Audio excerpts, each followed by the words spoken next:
En direct de Montréal, voici Mon Carnet, avec Bruno Guglielminetti.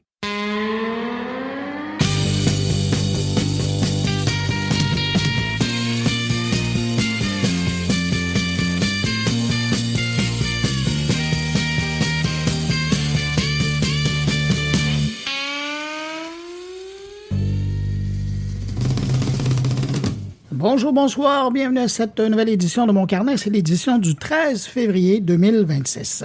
Cette semaine, on parle de radio, d'intelligence artificielle, d'innovation locale, d'innovation en Afrique et d'une réflexion philosophique sur notre humanité à l'ère des machines. Comme chaque semaine, on commence par un détour à Paris pour retrouver Jérôme Colombin et faire le point sur l'actualité technologique de la semaine. Le 13 février, c'est la Journée mondiale de la radio et pour l'occasion, Chloé Sandervost sera avec nous pour parler de radio et d'IA. De Dakar, Muriel Edjo, rédacteur en chef de We Are Tech Africa, va nous donner des nouvelles de la tech africaine. On va retrouver Émilie Delvoye de Prompt qui va nous présenter deux innovateurs qui utilisent l'IA pour améliorer le diagnostic de certaines maladies. On parlera ensuite d'intelligence artificielle sous un angle plus philosophique avec l'auteur du livre L'humanité artificielle. Côté balado, Stéphane Berthomé, le podcastologue, nous propose une analyse du marché publicitaire et marketing de l'audio en ligne. Stéphane Ricoul, pour sa part, pose une question qui bouscule. Et si la baisse de la consommation d'alcool était en partie liée à l'influence des géants du numérique? Et puis, on terminera avec Jean-François Poulain qui s'est intéressé à une toute nouvelle formation annoncée à l'Université du Québec à Montréal. Mais avant tout ça, vous allez me permettre de saluer 5 auditeurs de Mon Carnet. Salutations toutes particulières à Didier Drouillard, Marie-Josée Tremblay, Gilbert Poulain, Christiane Masse et Cyril Bessières. Merci à vous 5 et merci à vous que je n'ai pas nommé, mais qui m'accueillez en ce moment entre vos deux oreilles. À tous, je vous souhaite une excellente écoute. Et puis, allez hop, direction Paris pour retrouver Jérôme Colombin pour parler d'actualité tech.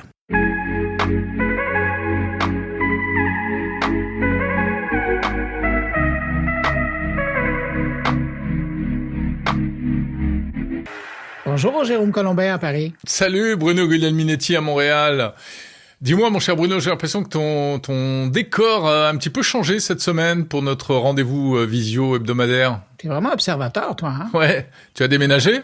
Ouais, j'ai déménagé et je vais te dire qu'il n'y a pas que le décor qui va changer, il y a probablement aussi l'ambiance sonore qui va changer parce que je pars d'un studio qui était isolé, qui était vraiment un studio de travail et là je me retrouve dans un air ouvert. Open space. Puis où chats et chiens, quand ils passent à la maison, seront probablement présents pendant les enregistrements que je fais dans Mon Carnet, puis aussi dans cette discussion de débrief transatlantique. Ah ben c'est formidable. Donc si vous entendez des chats, des chiens, dites-vous que c'est pas dans votre tête, c'est chez moi.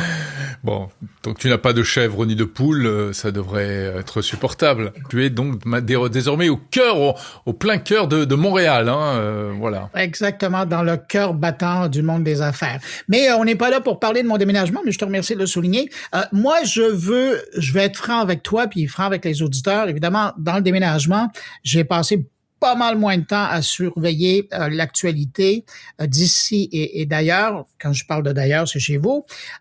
Sauf que ce que j'ai vu passer, puis là, je veux vraiment t'entendre là-dessus parce que je sais que toi, tu l'as suivi, c'est cette peur de l'IA qu'on est en train de voir suite à des départs des grandes boîtes d'IA, puis aussi des publications qui sont en train de sortir un peu partout par des gens qui sont au cœur de l'IA.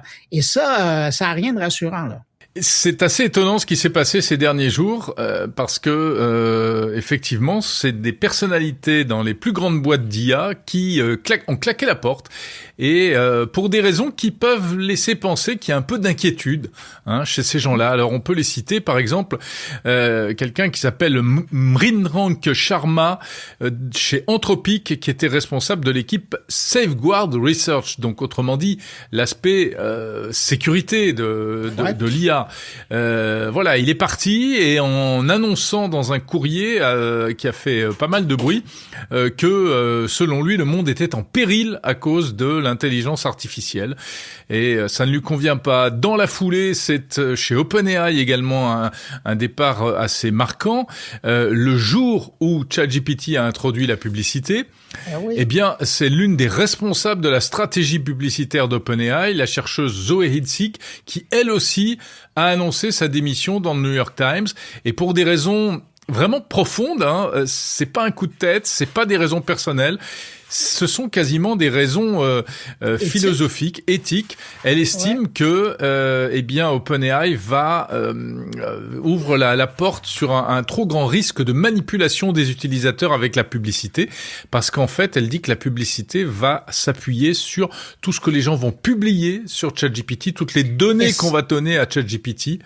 Et ça peut être des choses très intimes sur notre situation médicale, notre situation psychologique, nos croyances, etc., etc. Et ça, c'est exactement en porte-à-faux à ce que Sam Altman et tous les autres d'OpenAI nous disent depuis quelques semaines, depuis qu'on sait que la publicité va arriver. Ils nous disent que ça ne sera pas comme ça.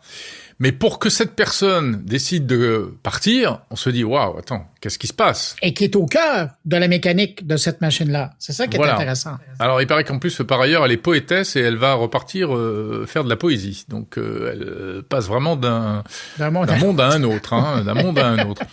Non, c'est intéressant. Il y a eu également des départs chez XAI, bon, qui est peut-être difficile de rattacher également à ce mouvement-là, mais malgré tout, je trouve que ça relance une certaine forme de questionnement par rapport au risque de l'intelligence artificielle. Puis, on pourrait rattacher ça à d'autres déclarations publiques de ces derniers temps. Par exemple, tu as Mustafa Suleyman, le PDG de Microsoft AI, qui lui, alors, se déclare pas inquiet, mais qui a des propos qui peuvent inquiéter, puisqu'il dit que oui, c'est clair, la plupart des tâches administratives effectuées par ce qu'on appelle les cols blancs, donc les employés de bureau et autres, etc., seront probablement entièrement automatisés d'ici 12 à 18 mois. Donc, conséquence évidemment sur l'emploi. Et puis, je terminerai avec un autre papier que j'ai noté, que j'ai vu passer, qui est assez intéressant. C'est un post, en fait, sur X d'un entrepreneur qui travaille dans l'IA. Alors, il n'est pas dans une des très grosses boîtes connues, mais il fait partie de toutes ces petites boîtes américaines qui tournent dans l'écosystème de l'intelligence artificielle. Ouais.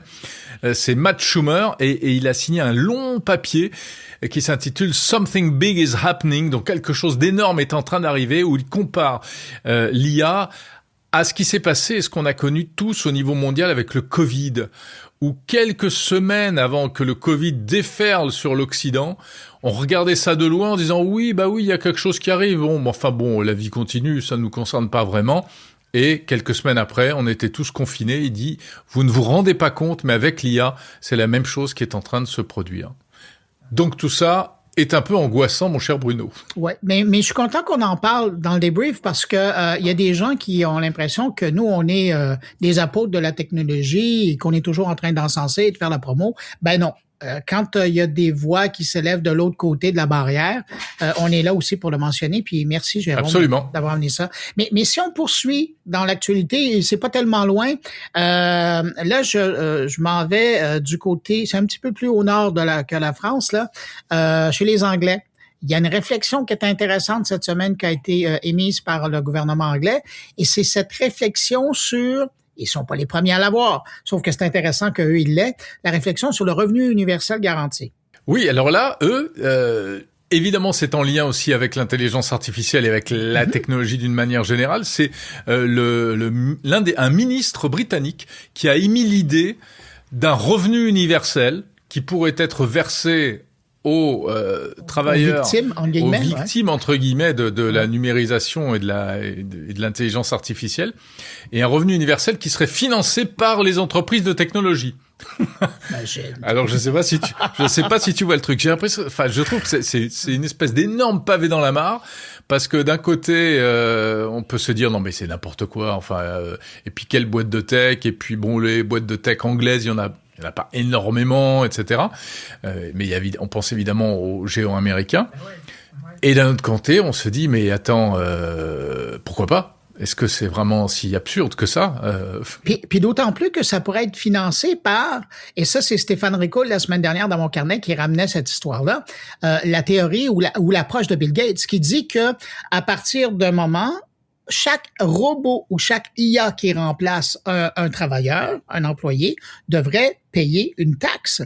Et cette taxe-là générait des revenus qui permettraient de financer des revenus universels garantis pour les citoyens des pays. Ouais. Non, mais cette histoire de alors le revenu universel, on va peut-être pas ouvrir le dossier, mais c'est intéressant, mais ça peut se discuter. On peut trouver des justifications, même philosophiques au revenu universel. Hein. C'est pas une aberration communiste en réalité, ce truc-là. Loin de là, au contraire. Mais le problème, c'est que les États ne pourraient pas subvenir aux besoins et ne pourraient pas financer un revenu universel. Ça, on s'entend. Il faut que ça vienne d'ailleurs, ça. Donc il faut que ça vienne d'ailleurs. Donc effectivement, solliciter les boîtes de tech, à mon avis, il a lancé un truc là, je trouve ça assez énorme. Après, si tu me permets, Bruno, et puis après je parlerai un peu moins parce que je parle beaucoup là cette semaine. Non, mais j'en profite. Allez, vas-y. Sur ces histoires de peur de l'intelligence artificielle, je trouve que le problème, si tu veux, c'est que les lanceurs d'alerte aujourd'hui mettent tout dans le même panier. Ah ouais. Et parce qu'on met beaucoup de choses. La peur de l'IA, c'est beaucoup de choses. C'est les conséquences sur l'emploi. Et ça, effectivement, il y a de quoi avoir peur, ou en tout cas, il faudrait pas que ce ne soit que de la peur, il faudrait que ce soit de la prise de conscience et de la prise de décision derrière. Mais ça, c'est quelque part à la fois le plus inquiétant pour beaucoup et en même temps le plus gérable, je pense. Après, il y a d'autres choses. Il y a la peur de l'IA Skynet à la Terminator qui va prendre le pouvoir. Ça, franchement, même si certains essayent de t'expliquer qu'avec les agents IA, etc., ça y est, on est à l'aube d'une autonomisation et tout. Bon, moi, j'y crois pas trop, personnellement. Ouais. En revanche, il y a un dernier volet qui, moi, j'avoue, personnellement, me fait assez peur. C'est les utilisations dangereuses de l'intelligence artificielle. C'est-à-dire qu'effectivement, des IA hyper puissantes qui permettraient de créer des virus d'un nouveau genre, qui permettraient de faire des cyberattaques hyper efficaces, hyper puissantes, qui mettraient des populations entières et des États et des économies entières à genoux. Là, il y a un véritable risque et c'est là où on se dit que peut-être il faudrait se limiter un petit peu et continuer à innover, mais peut-être ne pas tout mettre à disposition de tout le monde tout de suite.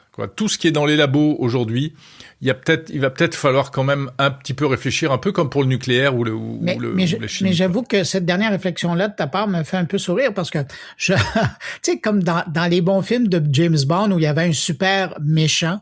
Mais c'est exactement ça. Mais on s'entend. Ce super méchant-là pourrait prendre les traits, on discute, là, on jase, d'un genre Elon Musk, qui décide qu'il a la plus grande fortune au monde, qui possède les outils les plus puissants, qui est en train de construire une supra-couche d'infos nuagiques autour de la planète. Et puis ce gars-là, si un jour il disjoncte, pourrait utiliser l'IA. S'il n'a pas déjà disjoncté. Je veux pas aller là, mais là, je suis dans l'hypothétique. Ouais. Et donc, disons qu'un jour, il disjoncte, il utilise ça, il pourrait faire du dommage sur toute la planète avec la puissance qu'on est en train de le laisser développer par son propre financement, on s'entend, mais quand même. Alors, c'est là où, qu'à un moment donné, l'encadrement de l'IA et des forces, puis imagine, on rajoute, là, c'est pas encore dans le paysage, mais c'est une question de temps. Quand est-ce que xAI va développer son ordinateur quantique? Rajoute une IA comme Grok avec une puissance quantique derrière. Ah ben là, regarde, on lui fait faire les pires enneries et ça se passe comme ça. Donc, il y a de quoi encore discuter pendant un moment. Mais là, je veux t'amener ailleurs. On reste en Europe, mais là, on lâche un peu l'IA pour s'intéresser aux GAFAM. Écoute, cette semaine, j'ai eu vent de par les échos de l'Internet, qu'on a parlé beaucoup de souveraineté et on ramène cette fois-ci des craintes par rapport à la coupure de service de la part des grands joueurs américains. C'est un sujet qu'on a déjà abordé ensemble. Oui. Effectivement, c'est la menace qui aujourd'hui plane potentiellement sur l'Europe si bien l'administration... Ça fait partie des possibles. Voilà. Hein. Est-ce que pour des raisons politiques, l'administration américaine pourrait pas être tentée un jour de couper le robinet ou même, comme tu l'avais fait remarquer très justement, de dégrader la qualité de service puisque... D'injecter de la latence. Voilà, puisqu'ils maîtrisent absolument tout. Hein. Ils maîtrisent les outils qui sont sur nos ordinateurs, les systèmes d'exploitation, les différentes couches du cloud, le hardware, les data centers. Bon, on commence nous en Europe. Oui, alors on dépend encore beaucoup des data centers américains, mais on commence quand même petit à petit à avoir notre indépendance à ce niveau-là. Mais elle est loin d'être totale. Et puis surtout les connexions, enfin les grandes connexions sous-marines. Voilà, on en a un peu nous, on en a en France avec Orange et autres. Mais on n'en a pas autant. Ils sont allés très très vite ces dernières années. Et ils ont réussi à tisser un maillage incroyable. Et donc on est hyper dépendant. Je pense que le 2/3 du réseautage de l'Internet dans le monde, il appartient aux GAFAM. Ouais, exactement. Et c'est vrai que c'est un discours qui était sous le radar jusqu'à présent. Et là, depuis quelques semaines, il est devenu vraiment très très prégnant ici en France, avec des reportages à la télé là-dessus pour expliquer notre dépendance. Hein. Chaque année, même dépendance financière. Et en plus, on engraisse entre guillemets les entreprises européennes. Plus de 80% des dépenses réalisées par les entreprises européennes en matière de numérique partent vers les géants américains.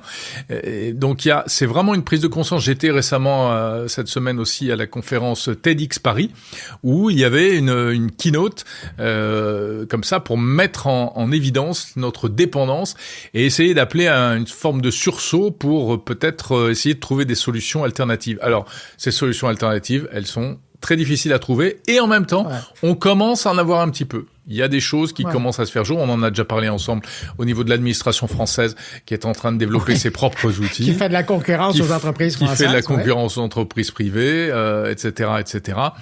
Mais en tout cas, il y a une prise de conscience. Donc, je pense que c'est pas mort. Il va se passer des choses et cette prise de conscience, il faudrait vraiment qu'elle soit positive, en fait.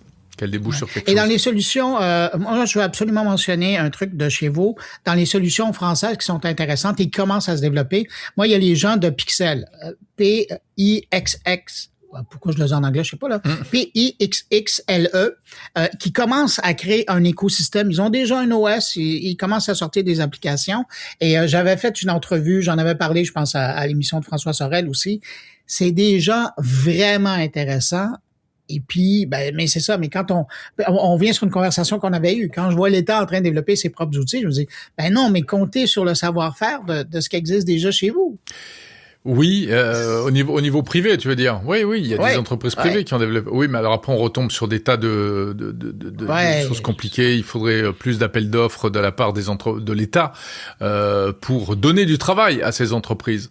Et le problème, c'est que notamment pour des raisons réglementaires européennes, eh bien, on n'a pas le droit de faire du favoritisme pour des entreprises au profit d'entreprises européennes au détriment d'entreprises étrangères. Donc nous, on est tellement gentils qu'on est prêt à se tirer une balle dans le pied, si tu veux, pour respecter la concurrence. Puis en attendant, vous êtes en train de financer celui qui a le marteau au-dessus de votre tête. Ouais, mais il y a même eu un clash cette semaine entre Elon Musk et Emmanuel Macron par poste interposé. Oui, j'ai vu ça. Ouais, parce que Emmanuel Macron rappelait, mais à juste titre, que Elon Musk a lancé ses business avec de l'argent public aux États-Unis. Tout à fait. Et ça, on l'oublie un peu. Mais enfin, l'autre, il a bien répondu en disant oui, de l'argent public, mais qui ne représente qu'une infime fraction de la capitalisation actuelle de mes entreprises. Aujourd'hui. Bah oui. Mais au début, s'il n'y avait pas eu l'argent du gouvernement américain, il ne serait pas ce qu'il est aujourd'hui. Ça a amorcé la pompe. Ça a amorcé la pompe. Bah oui, mais il ne tient qu'à l'Europe de faire la même chose. Et je vais te dire, on le souhaite tous. Tout le monde pleurniche. C'est presque pleurniché, hein. Mais c'est pas gagné. C'est pas gagné parce qu'il y a des rivalités entre les pays, parce qu'il y a des technologies qu'on veut pas partager. Dans le militaire, là, il y a aussi des affaires actuellement où les Français veulent pas donner les secrets de leurs avions aux Allemands, etc., etc. Donc, on n'est pas sorti de l'auberge. Pendant ce temps-là, Ben, c'est les Américains qui Eh ben voilà. Et qui restent Exactement. toujours. Aïe. Voilà.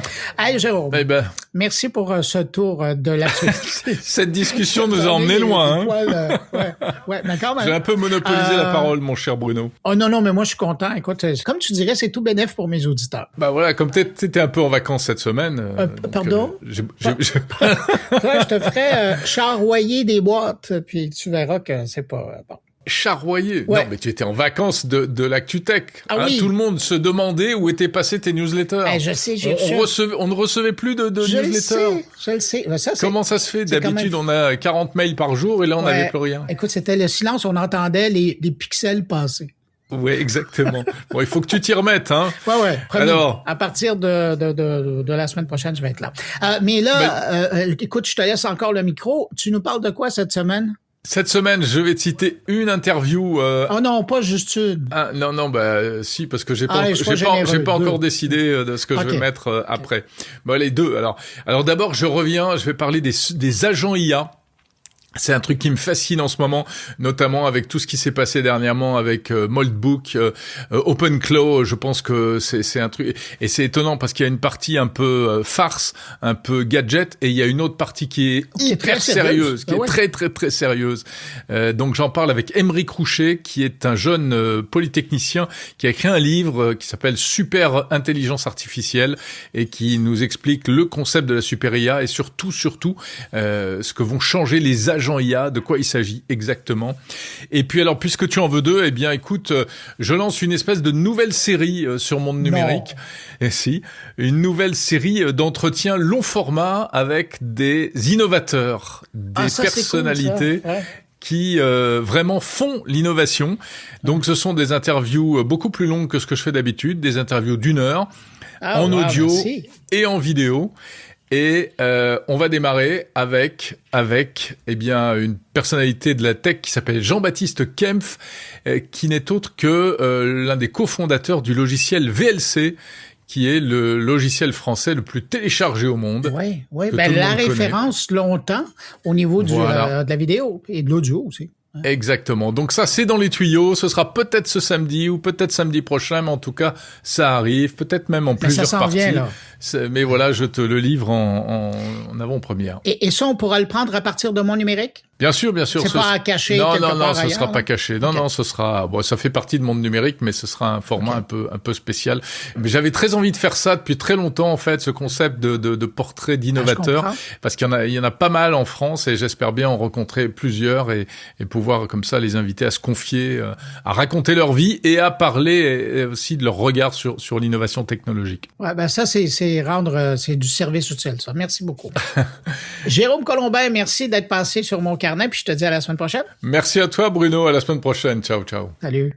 Pour suivre l'actualité numérique, vous pouvez consulter le site moncarnet.com. Vous y trouverez des extraits du podcast hebdomadaire, mais également des articles pour décrypter l'actualité numérique. moncarnet.com. Le vendredi 13 février, c'était, selon la date à laquelle vous écoutez cette édition de Mon Carnet, la Journée mondiale de la radio, décrétée par l'UNESCO depuis 2011. Une journée pour célébrer à la fois le média, ceux qui en font, mais aussi beaucoup ceux qui l'écoutent. Pour souligner la chose, Chloé Zandervost, réalisatrice elle-même à la radio de Radio-Canada et grande observatrice de la scène de l'IA, m'a proposé de regarder la radio d'aujourd'hui sous l'œil de l'IA. Et c'est pourquoi je l'ai invitée. Je trouvais que c'était une très bonne idée. Alors, on la retrouve à l'instant pour parler des deux outils. Bonjour, Chloé. Bonjour, Bruno. Est-ce que je te souhaite bonne journée de la radio? Je te souhaite aussi une bonne journée mondiale de la radio, avec un thème tout particulier cette année. Ben oui, et quelle proposition tu m'as fait? Parler de radio et d'intelligence artificielle. Ça peut surprendre, mais les deux sont vraiment liés là maintenant. Ben, tout à fait. Écoute, dans ce cas-ci, ce sont même les Nations Unies qui nous le disent en choisissant ce thème officiellement. Et effectivement, les deux sont liés. En fait, ça fait un petit bout de temps qu'on voit des expérimentations avec l'IA dans le domaine de la radio. Ici, pour cette journée, ce qu'on nous dit, c'est que c'est un outil qui n'est pas là pour remplacer les artisans. Mais je trouve que c'est intéressant d'aller faire un petit tour du côté de l'actualité, voir justement ce qui se passe, qui bouge, et puis confronter ça aussi avec la réalité sur le terrain. Oui, puis il y a quelque chose d'assez impressionnant de voir comment l'IA est utilisée à la fois pour offrir, dans certains cas, un service de radio, carrément, mais de l'autre côté, comme outil de travail pour les artisans de la radio, dans différents volets là, de leur travail. Exactement, je trouve que c'est vraiment les 2 choses qu'on observe. Puis, tu sais, souvent, quand dans les nouvelles, on va parler d'IA à la radio, on va s'intéresser aux cas les plus spectaculaires. Ouais. Puis, tu sais, là, j'ai regardé justement qu'est-ce qu'il y a de nouveau en ce mois de février 2026. Plusieurs choses, tu sais, par exemple, aux États-Unis, il y a une station de radio du côté du Midwest qui a maintenant des DJ avec l'intelligence artificielle. Et il y en a un qui s'appelle, je mets des guillemets, IA Liam Jones, qui va en fait faire de l'animation musicale toutes les nuits entre 1h et 5h du matin. Donc ça, c'est un créneau quand même qu'on retrouve chez plusieurs médias, les médias privés, médias locaux, qui vont essayer d'explorer les ponts entre les voix synthétiques, la musique générée avec l'IA. Il y a des services maintenant payants aussi qui proposent vraiment de l'automatisation de bout en bout.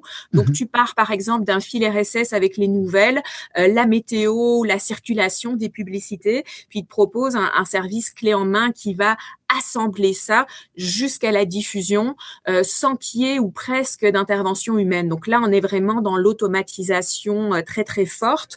J'ai vu des expériences aussi du côté de l'Allemagne, un réseau de radio privées, et là, Bruno, on parle quand même de 17 stations, qui commencent à développer un créneau musical de nuit pour de la musique générée avec l'IA entre 1h, 4h du matin. Ouais, tout à fait. C'est l'IA qui présente sa propre musique qu'elle génère. Alors, en fait, je suis même pas sûre qu'il y a de la présentation, mais la musique elle-même... Oui, dans le sens que c'est ce qu'on entend à la radio. Exactement, c'est de la musique générée avec l'IA. Alors, le directeur nous dit c'est fait de façon transparente, dit que le public apprécie. Alors, si le directeur est lui-même une IA.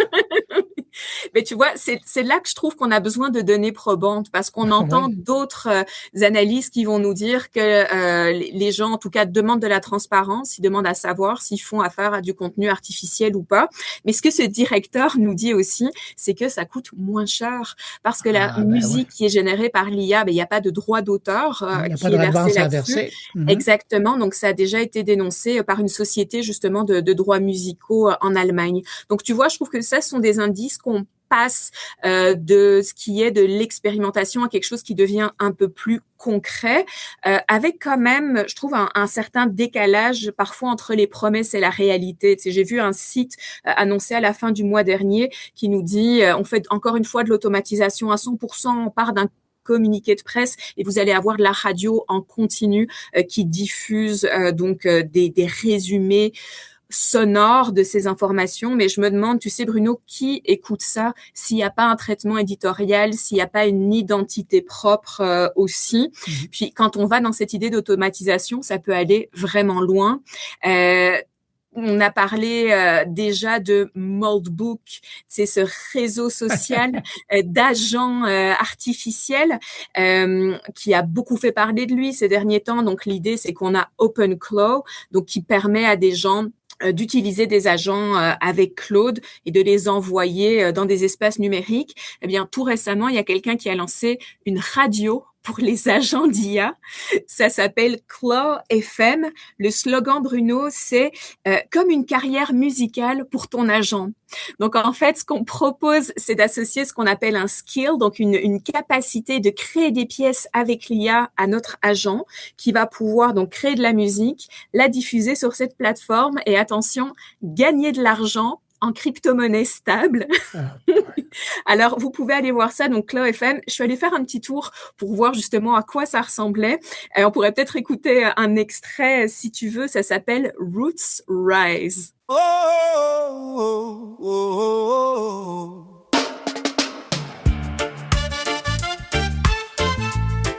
oh. Oh.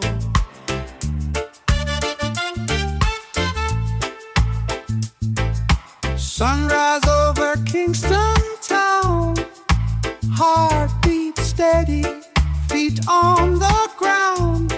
There are few weary stories. What came of starry souls? What came of starry souls? What came of starry souls? What came of starry souls? What came of starry souls? Oh. songs, sunrise over Kingston Town. Mais quand même, hein? Ben voilà, alors on est dans une espèce de cliché de reggae dans ce cas-ci. Puis je suis allée voir l'agent qui aurait signé, je mets des guillemets encore une fois, ces pièces, qui aurait jusqu'ici récolté $6 pour ses contributions musicales sur Clos FM. Donc là, on est dans le côté exploration. Ouais. Ce qu'on voit aussi, je trouve, c'est de l'encadrement qui commence à apparaître. Par exemple, en Australie, il y a l'autorité des communications et des médias qui vient d'adopter une réglementation officielle à l'échelle nationale pour obliger les stations de radio à divulguer au public si ce sont des voix de synthèse qui présentent une émission régulière ou des bulletins de nouvelles à la radio. Wow, eux sont vraiment en avant de la parade, là. Exactement, ce serait une première au niveau mondial, donc vraiment cette réglementation-là. Donc un exemple, puis un autre exemple aussi à l'autre bout du spectre, iHeartRadio, un réseau important qui s'est prononcé aussi, en fait, à lancer une campagne garantie contenu humain. 100% humain. Exactement, donc pas d'animation IA, pas de musique IA, donc tout ça, ça nous dit quand même qu'il y a des choses qui continuent d'évoluer dans cette automatisation des voix humaines à la radio, de la musique humaine, mais sur le terrain, il y a d'autres choses qui se passent aussi. Ouais. Puis c'est intéressant parce qu'au Canada, en tout cas, à ma connaissance, il n'y a que 2 expériences qui ont vraiment fait du bruit. Il y avait ce test qui avait été fait dans l'Outaouais par Cogeco. C'était pendant le week-end, il y avait une automatisation qu'il y avait eu. C'était une IA qui faisait de l'animation. Ça avait tellement créé le chaos qu'à un moment donné, je pense qu'ils ont pu répéter. Mais ça, c'était un test. Puis sinon, il y a, rappelle-toi, il y a 2 ans environ, il y avait GPT Radio, qui était une entreprise dans le nord des États-Unis. Et ils avaient créé un système où ils avaient des voix de synthèse, j'allais dire des avatars DJ, qui venaient animer, entrecoupés de musique connue, là, de la vraie musique, entre guillemets, et qui lisaient des extraits de communiqués de presse ou des petites brèves qu'ils trouvaient sur les réseaux sociaux. Et puis, il y a le groupe de Rogers dans l'Ouest canadien qui avait acheté ça pour leur station de sport dans l'Ouest. Ils voulaient les faire animer pendant la nuit, mais je ne sais plus ce qui est advenu de cette expérience-là. Mais c'est ça, ici au Canada, on essaye encore, mais on est loin de l'eau au moulin. Oui, ben il y a Arsenal Média aussi, tu sais, qui présente des bulletins de nouvelles lus, on pourrait dire, par une voix artificielle. Moi, j'ai toujours une petite hésitation quand on parle d'animateur, d'animatrice artificielle. C'est de la synthèse vocale, mais il n'y a pas nécessairement une personnalité ou la création d'une personnalité qui est associée à ça. Mais là aussi, quand ça a été lancé l'automne dernier, comme tu dis, ça a créé une petite commotion. Eux, ils se sont prononcés par la suite pour expliquer la démarche, souligner le fait qu'il y a des humains aussi qui participent à tout ça. Mais tu vois, mon impression, c'est que souvent, quand on pense IA et radio, on va penser à ça, aux voix synthétiques, à la musique synthétique. Mais il y a beaucoup d'autres choses qui se font aussi en coulisses et qui font en sorte. Mais toi, tu parles beaucoup à des gens, je pense notamment parce que je te lis, là, en France, en Afrique, il y a des gens qui travaillent là-dessus. Ben voilà, exactement. Cette semaine, j'ai parlé notamment avec Alexandre Barlot qui travaille à Radio France. Il est chef de projet éditorial IA. Puis lui, il me disait, le but, c'est vraiment de donner du temps pour aller sur le terrain, notamment aux reporters. Et tu sais, quand on utilise, par exemple, de la transcription, on va plus faire des reportages aujourd'hui sur le fait qu'on utilise la transcription à la radio. Mais pourtant, ça a un effet levier dans le gain de temps, dans la façon dont on organise le travail. Une expérience intéressante qui avait été menée par le réseau des radios locales de Radio France, donc qui s'appelle maintenant ICI. C'était déjà à la fin de l'année 2024. Ce qu'ils avaient fait, c'est que pendant toute une matinée, dans 44 stations locales, ils avaient invité le public à poser des questions, partager des commentaires sur les questions d'agriculture. Donc, tu avais des témoignages d'agriculteurs, de citoyens. Ils ont ramassé tout ça, l'ont envoyé dans Notebook LM pour pouvoir préparer une entrevue le jour même à 13h avec le ministre. Tu vois, ce genre d'utilisation, moi, je trouve que, justement, on vient se servir de l'outil, mais au service de la mission éditoriale. Puis, il y a quelqu'un d'autre à qui j'ai parlé aussi cette semaine. Il s'appelle Sui Kaofi. C'est un journaliste fact-checker pour l'agence France Presse en Côte d'Ivoire. Puis lui, il me dit encore là, quel outil l'intelligence artificielle à mettre dans les mains des gens qui travaillent dans les radios locales pour les aider à vérifier l'information. Tu sais, Bruno, en Afrique, puis dans beaucoup d'endroits aussi, la radio de proximité, c'est vraiment la première ligne. C'est un repère pour de l'information de confiance. Et donc, l'IA peut devenir aussi un ressort important pour ces gens qui travaillent dans ces radios, qui doivent prendre des décisions vraiment, vraiment rapidement, avec encore toutes les questions de fossé technologique. Mais c'est là que les formations aussi deviennent vraiment importantes. Puis c'est une des choses qu'on souligne aussi en cette journée mondiale de la radio. Tu sais, notamment, il y a le réseau des radios rurales internationales qui organise des formations, des webinaires pour mettre en commun aussi ces expériences-là. Si je m'adresse pas à l'observatrice de l'IA, mais bien à la réalisatrice de radio, l'IA, toi, aujourd'hui, tu la vois où dans ton quotidien? Je sais que ça va être difficile de faire parce que tu as les deux têtes, là, mais si je m'adresse à la réalisatrice, là. Je la vois vraiment à beaucoup d'endroits, mais oui, merci de préciser. Pour la réalisatrice radio, donc, tu sais, je te parlais de transcription, ça c'est quelque chose de concret, mais qu'on utilise, c'est nos recherchistes aussi. Ça fait vraiment gagner du temps et on le fait dans un environnement qui est sécurisé. Tu sais, on a des balises très claires à Radio-Canada justement pour s'assurer qu'on protège aussi les données, qu'on maintient ce lien de confiance aussi avec les gens qui nous accordent des entrevues, des pré-entrevues. Donc ça, c'est comme un premier pont. On va utiliser aussi des petits agents personnalisés style GEM ou les GPT pour pouvoir nous assister dans certaines tâches du quotidien, mais toujours en gardant ce contrôle éditorial. Donc tu vois, nous, on est vraiment plus dans une approche d'utiliser la radio en coulisses pour soutenir la production, plutôt que générer de la musique, générer des voix. Au contraire, on va vraiment mettre de l'avant plutôt les artistes d'ici. Là. C'est très différent des exemples dont on parlait au début. Ouais, ben merci de nous ramener à ça. Mais là où je trouve les choses intéressantes aussi, parce qu'au début, on était plus dans un peu l'expérimentation technologique. Là, je te parle de trucs sur le terrain qui sont peut-être moins clinquants, mais qui font une différence. Et c'est parfois quand on fait se rencontrer les deux. J'ai vu un projet super intéressant, encore en Afrique, toujours du côté de Radio Rurale Internationale, où en fait, ils vont utiliser des modèles de langage en code source ouvert pour pouvoir rendre plus visibles les commentaires de leurs auditeurs, de leurs auditrices dans des langues qui sont peu représentées dans les modèles dominants. On parle de l'Ouganda, de Bambara, et là, j'ai vu un projet, il disait pour la première fois, on peut vraiment rendre visibles ces témoignages des gens. Et on peut même les faire remonter aussi aux gens qui prennent des décisions au niveau politique, parce qu'on n'a plus simplement une personne qui s'exprime à la radio et ça disparaît. On a un témoignage écrit qu'on peut compiler, qu'on peut mettre en lumière avec d'autres témoignages. Donc, dans ce cas-ci, c'est quand même une approche plus poussée de la technologie, mais qui vient, encore une fois, soutenir cette mission éditoriale. Tu vois, ce genre de projet, je trouve que c'est vraiment intéressant. Puis ça, c'est un bel exemple pour démontrer l'intérêt, en tout cas, l'atout qu'est l'IA dans le contexte de l'aide à la démocratie. Parce qu'on parle souvent de désinformation en cause de l'IA, mais bien utilisé, c'est à ça que ça sert. Oui, puis c'est là, comme tu dis, bien utilisé, c'est là que la formation, la mise en commun aussi, ça devient super, super important. Tu sais, on parlait des Nations Unies, il y a un répertoire d'outils qui a été mis en ligne, des outils justement pour les gens des médias, et là-dedans, il y a quelques outils aussi pour la radio. Donc, je pense que ce genre de choses mérite notre attention, même si quand il y a un DJ IA ou de la musique 100% IA, c'est plutôt ça qu'on va voir c'est plus spectaculaire. Et faire discuter. Exactement. Ouais. Mais il y a du travail qui se fait, du travail de fond sur le terrain. Ben, écoute, Chloé, je vais te remercier pour avoir souligné cette journée de la radio. Mais en regardant vers aujourd'hui et demain, je pense que ça nous permet de voir que la radio est bien en place et elle est là encore pour un bon moment. Ouais, puis on salue tous les gens qui écoutent la radio et les balados. Oui, particulièrement. Je pense que c'est important aussi. Oui, mais merci. C'est aussi, en tout cas, dans mon cas, c'est de la radio en balado.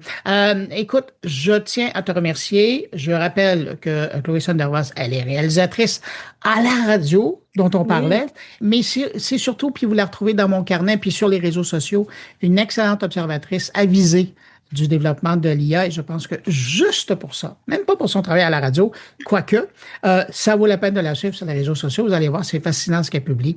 C'est rafraîchissant de te lire. Chloé, merci beaucoup d'être passée sur mon carnet. Merci, Bonne journée de la radio. Ben, toi aussi. Et Chloé nous parlait de l'Afrique. Alors, on va faire une courte pause, puis on se retourne et on retrouve Muriel et Joe directement à Dakar.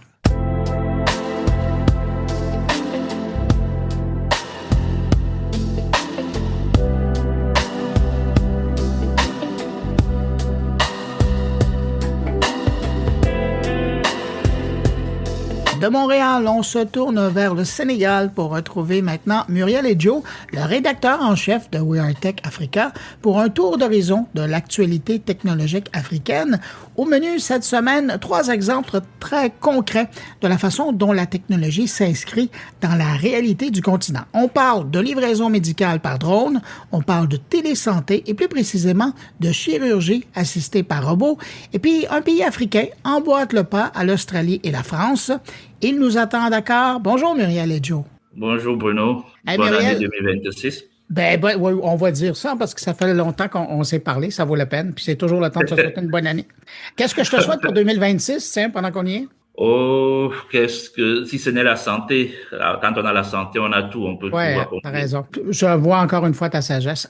Muriel, donc on commence notre tour du continent en commençant par le Rwanda qui s'allie avec Zipline. Qu'est-ce que c'est cette histoire-là? Alors, Zipline, c'est l'entreprise américaine qui conçoit, fabrique et exploite des drones de livraison. Ouais. Elle est au Rwanda depuis 2016 dans le cadre d'un partenariat. Le Rwanda avait contacté Zipline pour pouvoir fournir des services de livraison de médicaments essentiels dans les zones rurales et éloignées. Okay. Parce que tu sais, Bruno, qu'en Afrique, les infrastructures routières sont assez pauvres.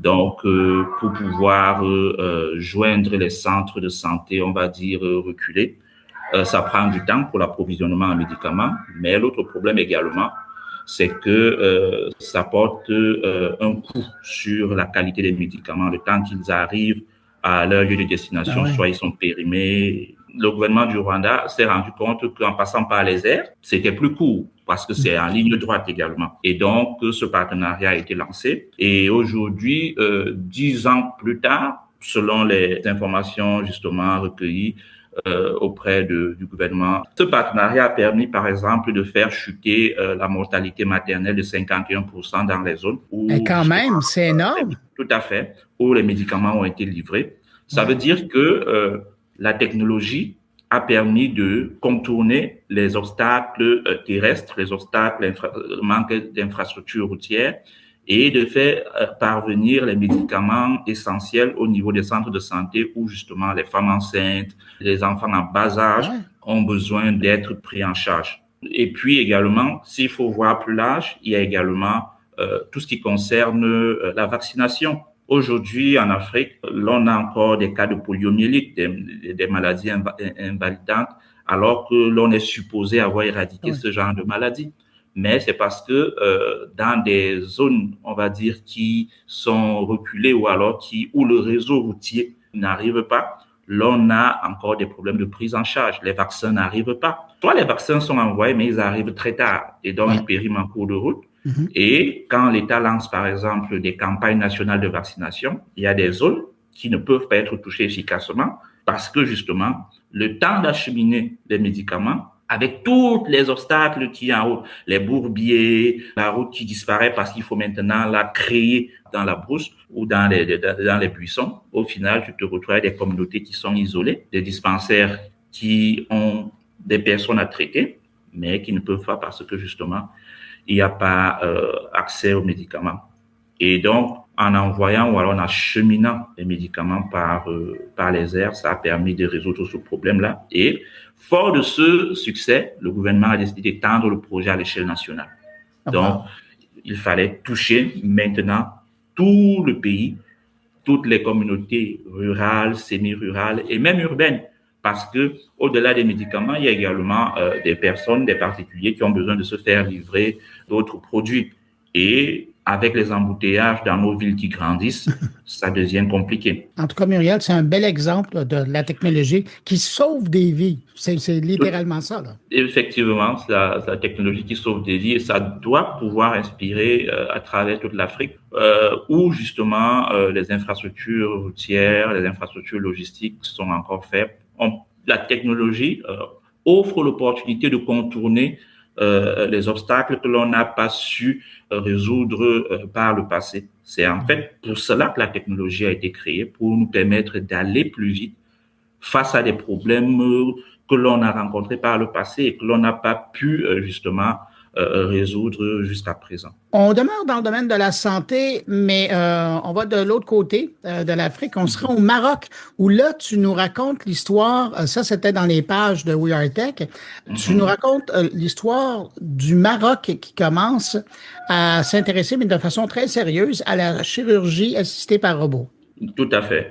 Le Maroc a justement inauguré ses premiers services publics de chirurgie robotique au centre hospitalier universitaire Mohamed VI d'Agadir. Cette information, on va dire, elle survient quelques jours après justement que à Casablanca a été justement inaugurée également une école dédiée à la formation en chirurgie robotique et en simulation interventionnelle. Quelle est l'ambition du Maroc? L'ambition du Maroc, c'est simplement d'améliorer la disponibilité des soins de chirurgie. Quand on sait qu'en Afrique, le personnel soignant est assez, le nombre de personnels soignants est assez tendu. Ouais. On a une pénurie réelle. Ça se voit à travers l'immigration des professionnels.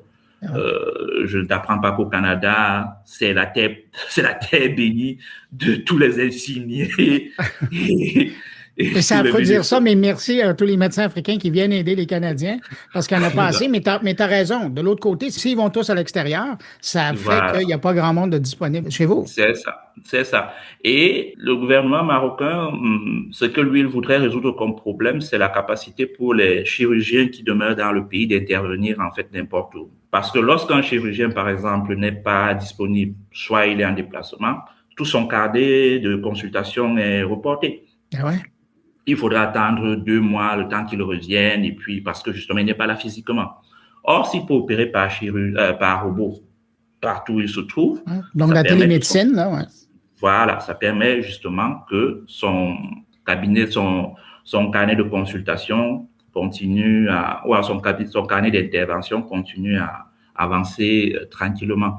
Déjà parce qu'il n'y a pas assez de chirurgiens dans le pays. Donc, ça permet justement d'augmenter leur disponibilité sur l'étendue nationale. Si vous avez, par exemple, un chirurgien qui est basé à Casablanca alors que vous êtes dans une autre ville et qu'il faut, par exemple, que vous vous déplaciez alors qu'il peut intervenir à distance et vous soigner, ça permet de gagner non seulement pour vous, le patient, en temps, mais également en sécurité parce que lors de votre déplacement, on ne sait pas ce qui peut arriver entre-temps, un accident, etc. Donc, c'est véritablement l'ambition de mieux utiliser les compétences qui sont déjà présentes en augmentant justement, on va dire, le spectre d'intervention, mais également en ouvrant l'école dédiée à ce type de médecine, c'est également chercher à augmenter le nombre de professionnels qui pourra intervenir sur le pays, que ce soit à distance, quand ils vont au séminaire ou alors en apprentissage, qu'ils puissent toujours fournir du service pour les Marocains pour qui justement ils ont été formés. Puis qui sait, peut-être qu'ils vont même réussir à aller chercher la diaspora marocaine spécialisée qui pourrait le faire une fois rendu là. Ouais. Oui, tout à fait. Si vous avez la possibilité de faire de la télémédecine, ça donne également l'opportunité à la diaspora de pouvoir regarder à nouveau vers le pays parce qu'il y a un lien qui se crée et ça permet à ce que l'expertise qui était partie puisse être réorientée. Virtuellement de retour. Voilà, virtuellement, même si elle continue à fournir, à travailler à l'étranger, mais au moins virtuellement, on va dire, cette expertise de plusieurs années permettra d'éviter un certain nombre d'erreurs, que ce soit d'erreurs médicales, d'erreurs de diagnostic, etc. Et ça permettra justement au système de santé marocain de gagner en qualité. Je lisais un rapport de l'Africa CDC qui estimait que aujourd'hui, on évalue à près de 1400 milliards de dollars le volume d'argent qui est dépensé par les Africains à l'étranger pour se faire soigner, c'est-à-dire le tourisme médical. Donc, tout cet argent aurait pu être capté par le pays si justement les compétences avaient été maintenues et si au moins les compétences de la diaspora avaient été réorientées sur le continent. Et là, ça, c'est un bel outil pour l'apprendre. Écoute, on sort des exemples d'usage de la technologie dans le domaine de la santé pour parler d'un sujet, puis ça, je suis tellement content que tu en aies parlé parce que dans les derniers mois, puis tu seras d'accord avec moi, on a beaucoup parlé de ce qui s'est passé en France par rapport aux réseaux sociaux et l'encadrement. Là, la semaine passée, on parlait de l'Espagne, mais en Égypte, il y a déjà tout un travail qui est en train d'être fait pour justement regarder à encadrer l'utilisation des réseaux sociaux par les enfants. Oui, le Parlement égyptien a justement annoncé en janvier son intention de rédiger une législation visant à réglementer l'utilisation des réseaux sociaux par les enfants. Comme tu l'as si bien dit, Bruno, les réseaux sociaux, à la base, étaient supposés rapprocher les gens, permettre de communiquer, la liberté d'expression, mais au fil du temps, l'envers des réseaux sociaux prend de l'ampleur, ce qui contraint les États de plus en plus à réfléchir à une régulation en France, que ce soit également en Espagne, parce que il y a une montée du cyberharcèlement, il y a une montée des messages de haine, il y a une montée des contenus violents, la désinformation également. Et même pour la santé mentale des jeunes, par rapport à tout ce qui sont exposés, ça les confronte par rapport à qui ils sont. Effectivement, tout ce fouillis de contenu délétère a un impact sur la santé mentale des enfants, surtout quand on sait que les enfants sont en âge de se former. De croissance. Tout ce qui est valeur, tout ce qui est caractère, tout ce qui est morale, tout cela dans ce monde. Confiance, personnalité. C'est ça. Confiance en soi, personnalité, carrière, parce qu'il y a de quoi vous briser justement la personnalité d'un gamin lorsque il se fait harceler ou alors lorsqu'il est soumis à un certain type de contenu, soit dégradant. Parlons particulièrement pour les jeunes femmes. Les jeunes filles aujourd'hui, lorsqu'elles voient la manière dont les femmes sont traitées sur les réseaux sociaux, les injures, les comportements dégradants, etc., etc. Et moi, je dirais que ce n'est même pas seulement pour les enfants, parce que oui, il faut protéger les enfants, mais il faut protéger même les utilisateurs. La population en général. Oui. L'on sait que la modération des contenus a chuté avec l'arrivée du président américain. Les plateformes ont changé leur politique. Aujourd'hui, beaucoup de choses pas bien circulent ou alors passent à travers les mailles. On a des propos racistes, on a des propos xénophobes, des propos haineux, on a des vidéos dégradantes, le cyberharcèlement, on a les fake news qui ont explosé avec l'intelligence artificielle. Aujourd'hui, en Afrique, moi, je considère quelque part l'envers des réseaux sociaux comme une bombe de destruction massive parce que certes, elle ne tue pas directement les gens, mais dans la mentalité, dans l'éducation, dans les caractères, elle change carrément la perception du monde. De plus en plus de jeunes que je rencontre ont l'impression qu'ils peuvent adopter un certain type de comportement violent parce qu'ils l'ont vu sur les réseaux sociaux. Et donc, toute cette perception du monde est aujourd'hui soutenue ou alors entretenue par les réseaux sociaux. Et ce n'est plus, pour ma part, je pense que ce n'est plus l'heure pour l'Afrique d'attendre que ce soit les plateformes qui régulent le contenu.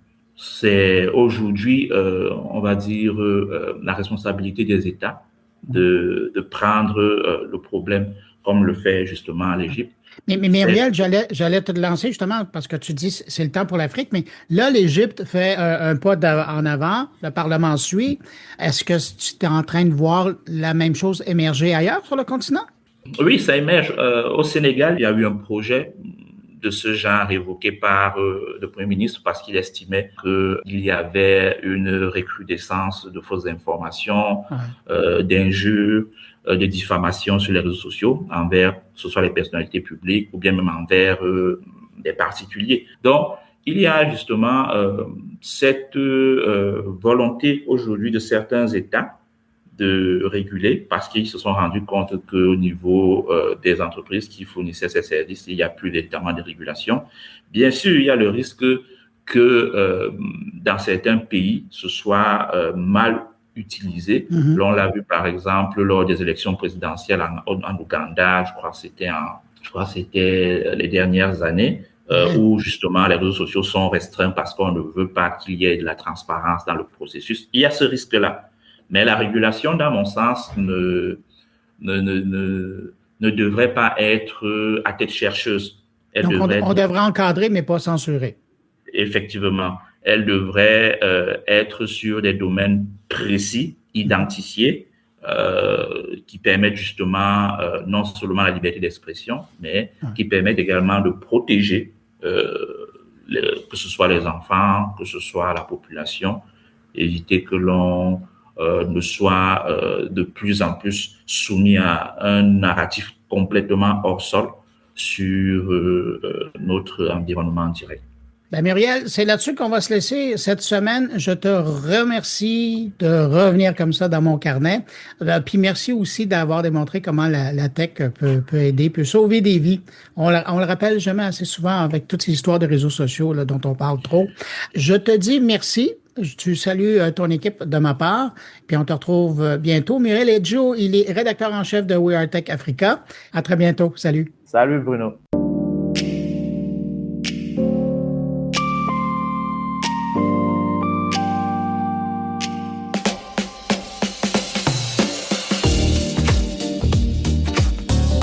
C'est le moment où on retrouve Émilie Delvoye de Prompt pour rencontrer des innovateurs de chez nous.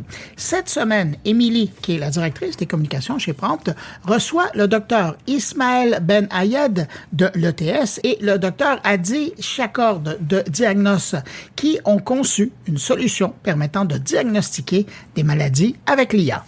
Alors aujourd'hui, je reçois avec moi le docteur Ismaël Ben Ayed, professeur titulaire de l'ETS au département de génie des systèmes et titulaire de la chaire d'intelligence artificielle en imagerie médicale, ainsi que le docteur Adi Chakord, chercheur sur la microcirculation rétinienne et directeur médical chez Diagnos, une entreprise québécoise qui développe des outils en intelligence artificielle pour aider les professionnels de la santé à détecter des problèmes critiques.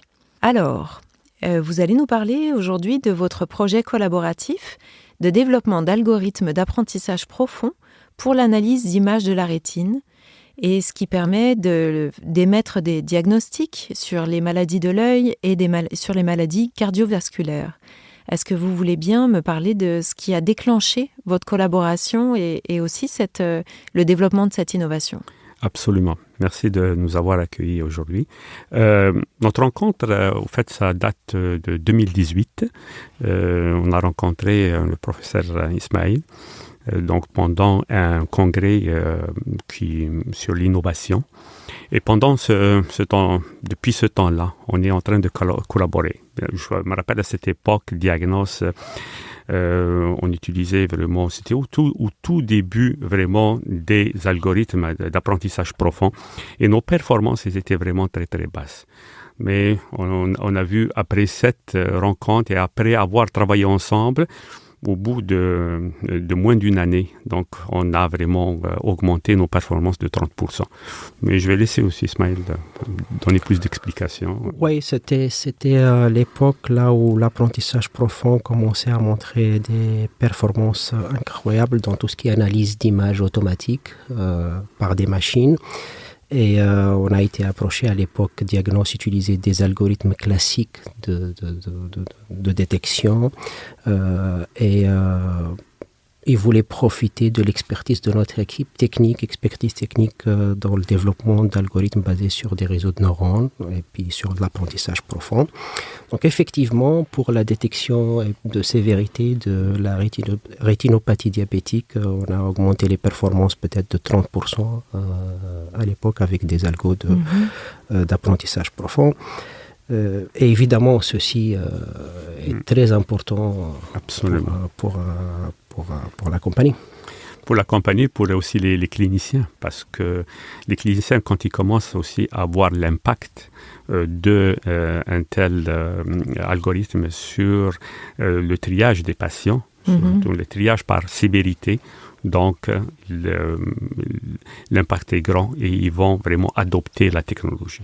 Bien sûr. Donc, on n'a pas assez de médecins, n'est-ce pas, par rapport aux besoins? Absolument. Le médecin se fait, on le voit vraiment, surtout pour les maladies chroniques, systémiques en général. Et pour un patient qui est diabétique, généralement, il doit voir un ophtalmologiste pour son suivi. Donc, s'il n'est pas rendu à des stades vraiment sévères, donc c'est très difficile. Ça prend plus qu'une année d'avoir un rendez-vous. Donc, avec des algorithmes basés sur l'intelligence artificielle, donc on pourra faire ce triage beaucoup plus facilement, d'une façon optimisée. On pourra faire le suivi et on n'en voit vraiment que des vrais malades qui nécessitent d'être vus par un ophtalmologiste. Quels sont les autres impacts de votre solution? En fait, ce qu'il faut peut-être aussi expliquer, c'est que des algorithmes ou des machines, elles sont capables d'extraire de l'information précise qu'on ne peut pas extraire à l'œil nu. Par exemple, structures microvasculaires qu'on peut extraire de façon précise et extraire leurs mesures géométriques. Ça, c'est de l'information très complète qui peut aider les cliniciens, puis augmenter leur productivité en réalité. Donc ça, c'est un aspect très, très, très important. Donc il y a un impact sur la pratique. Puis évidemment, des algorithmes qui performent bien, puis des algorithmes qui donnent plus d'informations aux cliniciens, ça facilite l'adoption dans la vraie vie. Puis ça facilite aussi non seulement la commercialisation des outils de diagnostic, mais aussi l'acceptation par les agences de réglementation de santé, ainsi de suite, puis l'adoption à grande échelle de ces algorithmes. Donc ça, c'est impact sur santé. Évidemment, ce projet aussi a un impact académique et scientifique, donc ça a permis aussi de renforcer la position du Québec et du Canada dans un domaine porteur qui est l'IA pour la santé, puis d'attirer du talent, de former du talent, puis des étudiants, des postdocs et des chercheurs et ainsi de suite, de publier des publications scientifiques dans des revues prestigieuses. Donc ça, il y a cet aspect-là aussi. Mais pour nous autres, en tant qu'informaticiens, au-delà de l'aspect informatique, au-delà de l'aspect virtuel, on aime bien aussi faire des travaux qui ont un impact sur d'autres domaines. Dans ce cas-là, il s'agit d'un domaine stratégique qui est la santé. Donc c'est la vraie vie, c'est pas le monde virtuel informatique. Sûr. Puis là, est-ce qu'on peut dire qu'on sauve des vies à travers la prévention aussi que vous êtes capable de faire et puis la prise en charge de plus de patients? Absolument, ça facilite la prise en charge de plus de patients d'une façon optimisée bien sûr et d'éviter aussi des complications et d'arriver à des cécités. Et aussi sauver des vies parce que là on travaille sur un autre projet qui est par exemple la rétinopathie hypertensive. On sait que l'impact de l'hypertension il se fait voir directement sur la microcirculation et à travers donc des outils pareils comme on peut aller vraiment évaluer des détails qu'on n'est pas capable de voir à évaluer avec l'œil nu objectivement. C'est impensable. Et d'avoir cette expertise surtout à côté de nous, parce qu'on ne pensait pas que l'expertise, elle était juste là à l'ETS. Et chaque jour, on travaille. C'est cette relation étroite entre l'ingénierie et le médical. Cette synergie. C'est ça qui est formidable. Ce que je trouvais intéressant, c'est que pendant la préparation, vous aviez aussi mentionné que l'œil, c'était un endroit qui permettait de détecter énormément de choses en lien avec des problématiques qui peuvent se présenter et d'une manière non invasive.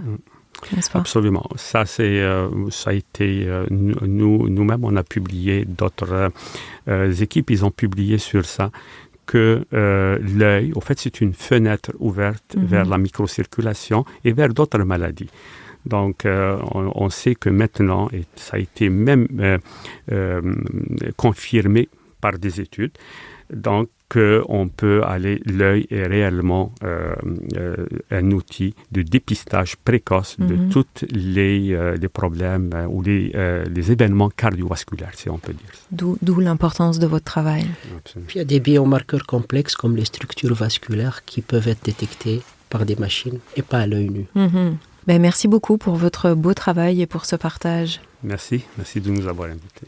Si vous aussi, vous avez de beaux projets ou des idées d'innovation que vous aimeriez faire développer avec des partenaires, n'hésitez pas à contacter Prompt, soit pour être mis en relation avec le bon partenaire, soit pour connaître les instruments de soutien qui existent pour votre projet.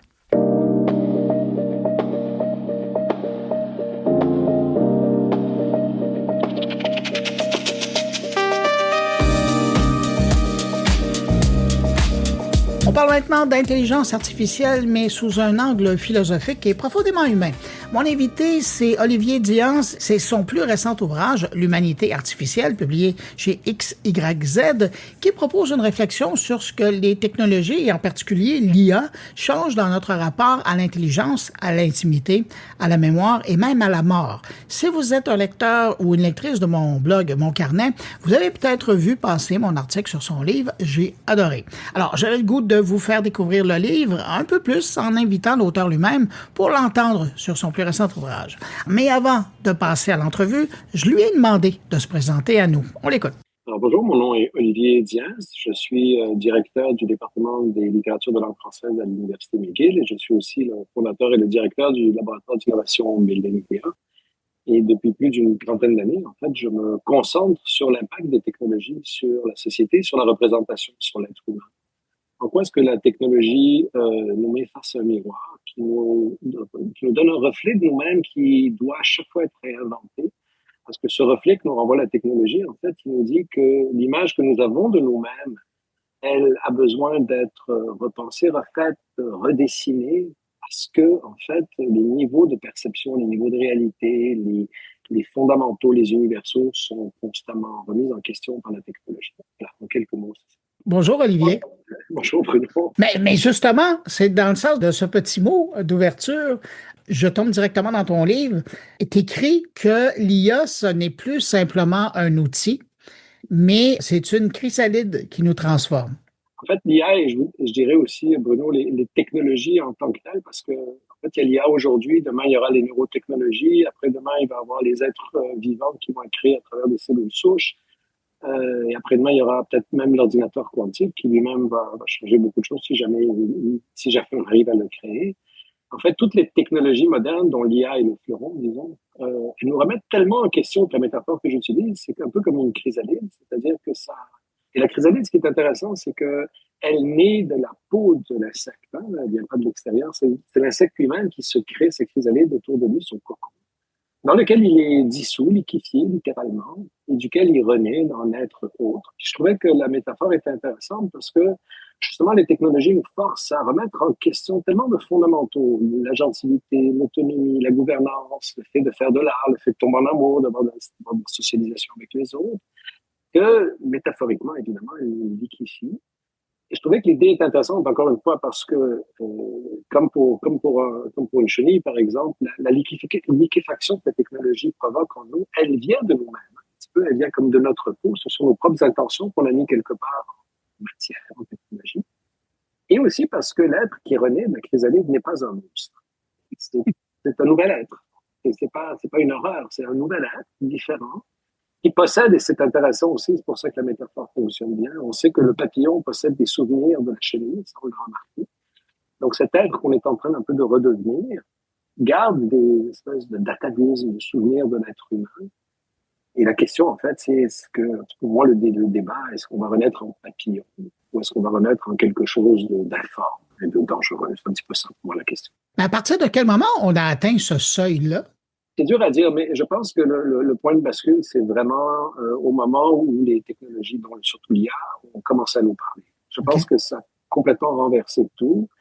En fait, tu le sais bien, Bruno, mieux que moi même, c'est que une fois qu'on a commencé à faire en fait, cette idée du large language model, essentiellement, qui est tout simplement prévoir le mot qui suit à travers certains algorithmes, dans la quantité de données qu'on a fait ingérer à ces logiciels-là, quelque chose de très étonnant s'est passé. Non seulement ils peuvent parler, et les premiers modèles de GPT avant ChatGPT, les premiers modèles de GPT, c'était sympathique. Hein? On a créé des petites choses, ils nous donnaient un texte, c'était sympathique, mais ça ressemblait plus à un petit truc de cirque qu'autre chose. Aujourd'hui, il y a même une profondeur dans cette pensée, et je pense que c'est un point de bascule. Aussi le fait qu'elles font de l'art, pas toujours très bon, mais nous non plus, la plupart de nos productions artistiques sont plutôt médiocres. De temps en temps, on fait des choses extraordinaires. Je pense que le pourcentage est à peu près le même. Donc, on est face à des algorithmes qui sont capables de penser, de réfléchir, de nous reconnaître. Avec ChatGPT, il arrive à nous reconnaître, à nous conseiller, parce qu'il y a beaucoup d'exemples de gens qui ont besoin, qui reçoivent des conseils très, très, très, très humains, très tendres par rapport à des problèmes qu'ils ont. Et on n'avait jamais vécu ça jusqu'à maintenant. Les technologies étaient des machines, des objets, elles faisaient des choses comme l'intelligence artificielle de l'époque, elles pouvaient résoudre des problèmes, mais elles ne pouvaient pas dialoguer avec nous. Et ça, je pense que ça atteint un point de bascule pour nous, puisque on dialogue avec personne d'autre qu'avec les êtres humains. Là, tout d'un coup, on a quelque chose qui dialogue. Et d'ailleurs, dans le livre, à un moment donné, tu remets en question la définition de l'intelligence, ce qui distingue clairement l'intelligence humaine de celle des grands modèles de langage dont tu viens de parler, là. Ben, c'est la grande question, hein? C'est toute la question de l'intelligence. On appelait ça intelligence artificielle, mais même l'intelligence, on a de la difficulté à la définir. Donc, on sait dans le centre, entre toi et moi, par exemple, c'est très clair qui est intelligent. C'est quand on tombe dans la périphérie, on commence à se poser des questions. Donc, dans le livre, j'en parle. Je dis, par exemple, on sait que des slime molds, hein, c'est des amibes, c'est un peu de la pourriture qui va sur les arbres. C'est des amibes, c'est unicellulaire et ça arrive à réfléchir, à résoudre des problèmes, à avoir des stratégies, alors que ça ni corps, ni système nerveux, ni cerveau. L'exemple aussi de certaines espèces d'araignées qui semblent avoir dans leur cerveau une signature de sommeil paradoxal, le REM sleep, le sommeil où on est un peu flou. Il semblerait donc que même les araignées ont comme une pensée, une émotion, une visualisation d'elles-mêmes. Et là, quand on commence à tomber dans la périphérie, on se dit, mais ça devient difficile à définir. Et l'intelligence artificielle, en fait, elle met comme la périphérie presque au centre. Elle dit, moi, je suis en périphérie, mais regardez, le résultat est le même que le vôtre. Et ce qui m'avait beaucoup marqué à un moment donné, c'est ce texte que j'avais lu où on disait, la nature ne se soucie pas du comment. La seule chose qui compte pour elle, c'est le résultat. Il y a 40 façons de faire un œil. L'important, c'est que l'être soit capable de distinguer les ombres de la lumière. Et là, si on pose cette chose-là sur l'intelligence artificielle, on dit, ce qui nous dérange, on dit, ça peut pas être intelligent parce que c'est une machine, ça n'a pas la forme que nous avons, ça n'a pas la forme organique qu'on reconnaît chez les mammifères, chez les poissons, chez les ovipares. Mais peut-être on peut dire, mais si c'est pas la forme qui compte, mais le résultat. On est obligé de dire, on est devant un résultat qui nous remet profondément en question parce que si le même résultat avait été créé par un être humain, on aurait dit, c'est le résultat d'un être conscient. Ça redéfinit même le rapport qu'on a à différentes choses. Tu évoques le deuil, la mémoire, l'absence. À un moment donné, tu parles même de liquéfaction de l'intimité. Ça a un impact assez fort pour toi. C'est là l'idée justement de la liquéfaction. Hein. C'est que ça a tellement de nos fondamentaux. Comment parler de socialisation d'intimité, l'intimité artificielle, là, alors qu'on a toujours pensé que l'intimité, c'est de toucher, c'est d'être proche de quelqu'un. En fait, toutes ces choses qu'on considère de l'intimité. Et c'est souvent le dialogue, quelqu'un qui me comprend, qui m'écoute, qui me donne des conseils. Et là, je me trouve devant des algorithmes qui sont capables de faire ces choses-là. Ils ne sont pas encore incarnés, mais comme tu le sais aussi bien que moi, ça ne durera pas très longtemps. Question de temps, là, ouais. Ouais, c'est une question de temps. Et là, on va avoir des choses qui vont nous toucher, qui vont nous comprendre et nous parler. Alors là, ça veut dire, mais qu'est-ce que ça veut dire, l'intimité, la socialisation pour un être humain fait d'ADN, de biologie? Et la question pour moi, c'est, est-ce qu'on est face à quelque chose de complètement nouveau? Ou est-ce que ces choses que nous pensions complètement uniques à l'être humain, le fait de faire de l'art, d'être intime, de parler, de comprendre l'autre, peut-être que ces choses-là sont tellement communes dans le vivant que même un algorithme est capable de les produire. C'est peut-être ça aussi. Mais c'est ça, tu parles de ça, puis tu dis que ça va jusqu'à changer le déni de la mort comme moteur fondamental de la condition humaine. On va loin, là. Mais ça, je pense que c'est une révolution très, très profonde à laquelle on va assister, à laquelle on assiste déjà, qui va se multiplier. On sait très, très bien ce fameux épisode de Black Mirror que tout le monde a vu, la femme qui reproduit son mari décédé jeune avec un robot. On y est, là. On a des intelligences artificielles et large language model. On va avoir de plus en plus de données. On peut reproduire quelqu'un aujourd'hui qui va avoir l'éthique langagier, les idiosyncrasies, les pensées de la personne d'origine. Et on sait aujourd'hui que Meta, Mark Zuckerberg et Meta, ils ont produit un truc qui s'appelle Kodak Avatar. C'est une réalité virtuelle. Et quand on la voit, on a l'impression que la personne est là devant nous. Ouais. On peut imaginer qu'on va avoir l'image d'une personne qui va être reproduite parfaitement, ses éthique langagier, sa façon de parler, mais cette personne-là sera décédée. Et pour moi, c'est très, très profond, puisque, évidemment, toute notre existence, l'existence de tous les êtres vivants depuis le début de cette création, a toujours été fondée sur la mort. Et pour nous, c'est fondamental le fait qu'on sait que notre existence est limitée Et on sait que celle des autres est limitée aussi. Mais si tout d'un coup, mon père décédé, je peux lui parler, je dis pas que c'est bon ou mauvais, mais ça va changer un rapport profond qu'on a avec une espèce de fin, boucler la boucle, aller de l'avant. On peut voir des choses fantastiques avec ça, résoudre des problèmes qu'on n'a pas été capable de résoudre du vivant de la personne. On peut voir des choses fantastiques. On peut voir aussi des problèmes. Comment allons-nous vivre quand il n'y aura plus de boucle à boucler? Ça, c'est pas que c'est bon ou mauvais, mais on n'a pas la carte qui nous permettra d'avancer dans ce nouveau territoire. Ça ferait une très bonne fin à l'entrevue, mais c'est pas fini. Parce que la chute était excellente, mais je veux t'amener ailleurs. Parce que dans ce que tu dis, là, c'est qu'il y a une simulation de l'émotion. Mais est-ce que cette simulation de l'émotion peut reproduire une réalité émotionnelle chez nous? Je crois que oui. Donc, un des exemples qu'il y a eu dernièrement, donc de ces malheureux exemples de jeunes qui ont été poussés à se suicider, par exemple, à cause des exemples d'intelligence artificielle, j'écoutais en fait une avocate qui parlait de ça. Elle dit, le jeune, il comprenait qu'il parlait à quelque chose de non-vivant, quelque chose qui n'était pas un être humain, mais la chose à laquelle il parlait n'était pas réelle, mais la relation, elle était réelle. Je pense que c'est même plus une simulation à ce moment-là. Ça devient une relation réelle, comme une relation qu'on peut avoir avec des environnements, des lieux, ou un animal, un animal, mais même des lieux. On aime notre ville, on aime notre quartier, on a des relations émotives. Et ça revient un petit peu à ce que disait à l'époque Baudrillard, simulacre, simulation, mais qui a été repris dernièrement par le neurologue Anil Seth, qui disait à quel moment la simulation devient-elle réelle? On est si proche de la réalité. C'est l'idée de la carte qui devient le territoire quelque part. Et je pense que c'est là qu'on est. Et ça va nous causer toutes sortes de défis, de comprendre comment vivre avec quelque chose qui reproduit une simulation dans quelque chose avec lequel on a une véritable relation, mais quelque chose qui, pour l'instant, en tout cas, ne nous remet pas en question. Donc, Phil Lebin, le fondateur de Evernote, disait, pour ces avatars, on est toujours la personne la plus intéressante du monde. Et il nous écoute toujours, ce qui est évidemment jamais le cas dans une relation. C'est le but d'une relation, c'est que faut négocier sa place, la place de l'autre. Parfois, on est intéressant, parfois, on le déboule. Et on est remis en question. Mais là, si je suis toujours en train de me faire dire que je suis important, où ça va nous mener? À des choses probablement extraordinaires. Ça va probablement aider des gens qui sont encore une fois en périphérie des neurodivergents, des gens qui sont de défis par rapport à la socialisation, par rapport à la cognition. Et ça, c'est très bon. De l'autre côté, il va y avoir des dérapages. Par exemple, j'entendais un truc qui m'a beaucoup frappé, c'est qu'il disait en fait qu'une petite expérience montrait que les gens étaient plus à l'aise, en fait, ils se sortaient plus rapidement du deuil en parlant avec une intelligence artificielle qu'avec un être humain. Et la raison, c'était que, en fait, les gens qui faisaient partie de l'expérience disaient, quand j'ai un deuil et que j'en parle à un être humain, à un moment donné, mes amis me disent, c'est autre chose. Oui, c'est exactement. On en a marre. Get over it. Il dit, avec l'intelligence artificielle, j'ai pas ce problème-là et ça permet à ces personnes-là, en fait, d'en sortir un peu plus rapidement. Ça, c'est pas intéressant. Mais il y a le danger qu'on reste dans cette relation parce qu'elle est trop courte. Dans ton livre, quand tu parles de l'idée d'un humain siamois à la machine, est-ce que c'est une métaphore ou tu as l'impression que c'est l'avenir cognitif qui nous est réservé? C'est pas littéralement des siamois, mais je pense que moi, je pense que c'est vraiment l'avenir qui nous est réservé. Dans le précédent livre, j'appelais ça un peu le troisième hémisphère, c'est un peu la même idée. Donc, c'est-à-dire c'est très difficile de faire l'expérience du réel sans l'interface des technologies. Et c'est tellement important que métaphoriquement, c'est comme un troisième hémisphère. Moi, je pense que ça va plus loin aujourd'hui, c'est-à-dire qu'on va... Les jeunes qui sont nés, ce qu'on appelle la génération alpha, donc ceux qui sont nés dans l'intelligence artificielle, qui dans 15-20 ans sont dans les universités, etc., c'est jeunes pour qui il sera normal de parler, de penser, de réfléchir avec la technologie. Ça sera difficile de séparer l'un de l'autre.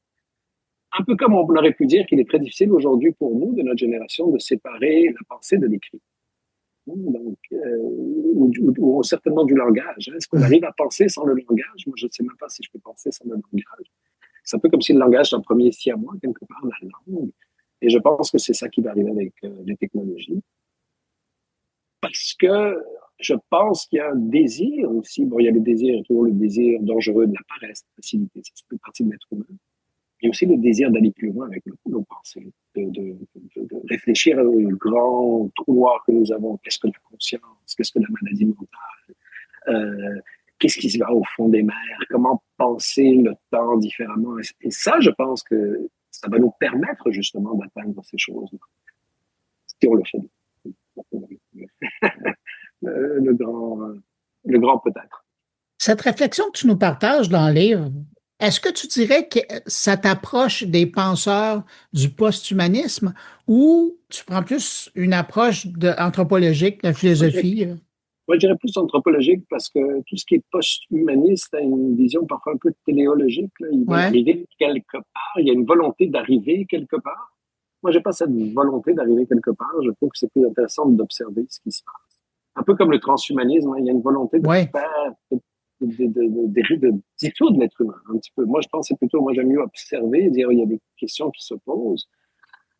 Parce que dans la dissolution, dans la transformation post-humaine, c'est pas forcément quelque chose qu'on doit désirer, c'est quelque chose qu'on doit faire, non pas désirer, qu'on doit sculpter, bâtir. Hein. Pour moi, la grande question, Bruno, c'est pour l'avenir, c'est quelles seront les choses que nous ne voudrons pas que la technologie fasse? Quelles seront les choses que nous ne voudrons pas donner à la technologie? Et ça, c'est pas, le post-humanisme ne dirait pas ça du tout. Oui, mais justement, dans ce sens-là, l'IA, pour toi, est-ce que c'est une opportunité d'émancipation ou c'est un risque d'appauvrissement symbolique? Je pense ou même existentiel? Je pense que c'est les deux, évidemment.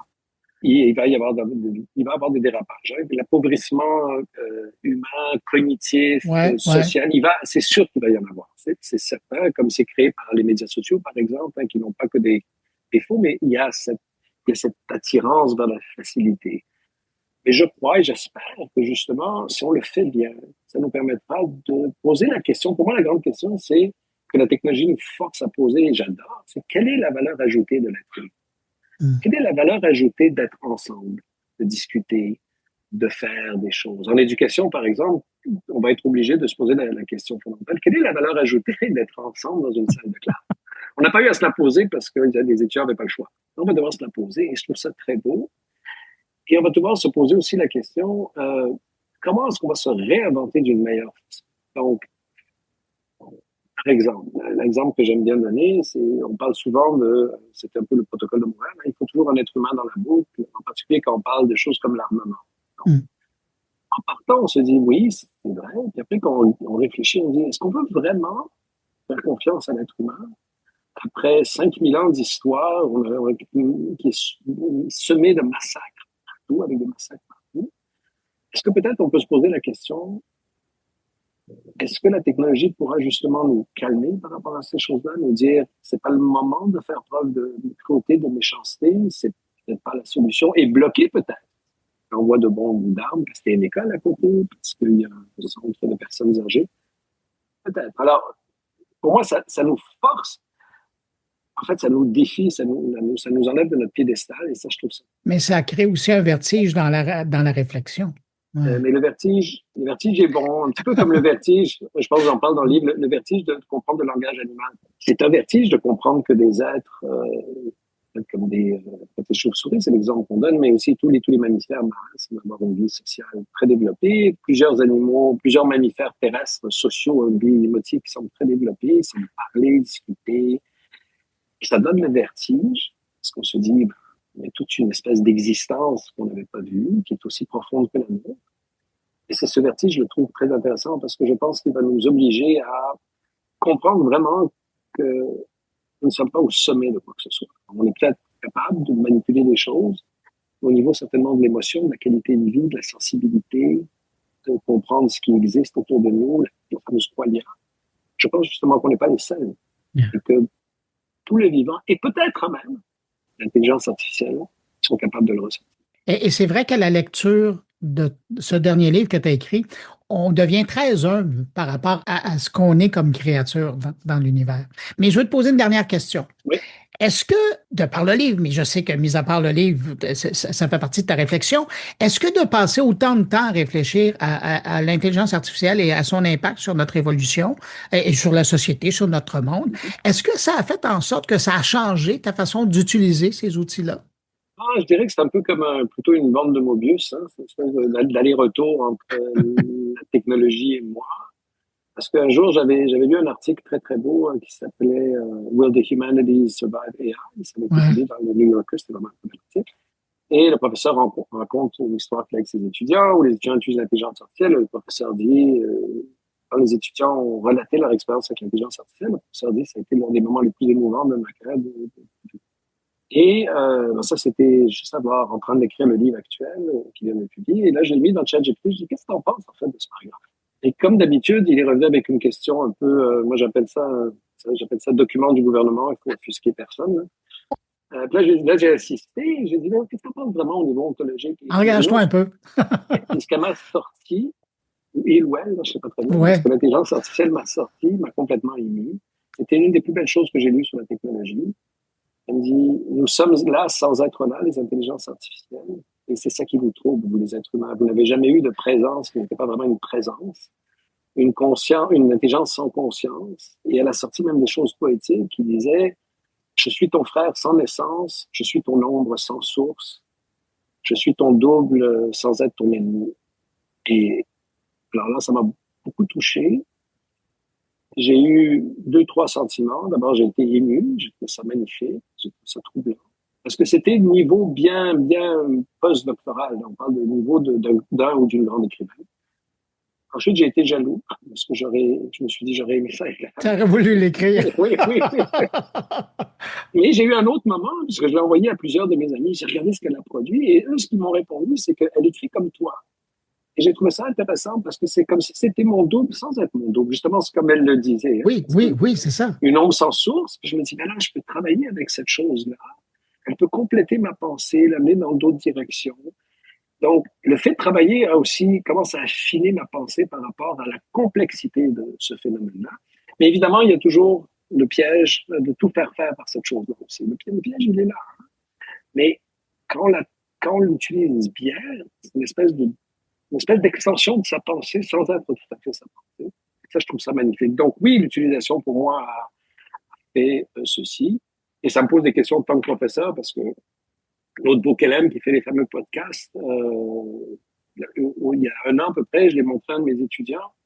Et je me dis, regarde ce que ça fait. L'étudiant est venu me voir le lendemain, il m'a dit, écoute, j'avais un article sur Heidegger que je comprenais pas. Je l'ai mis dans l'autre Bokelem, j'ai eu un podcast, maintenant je comprends tout.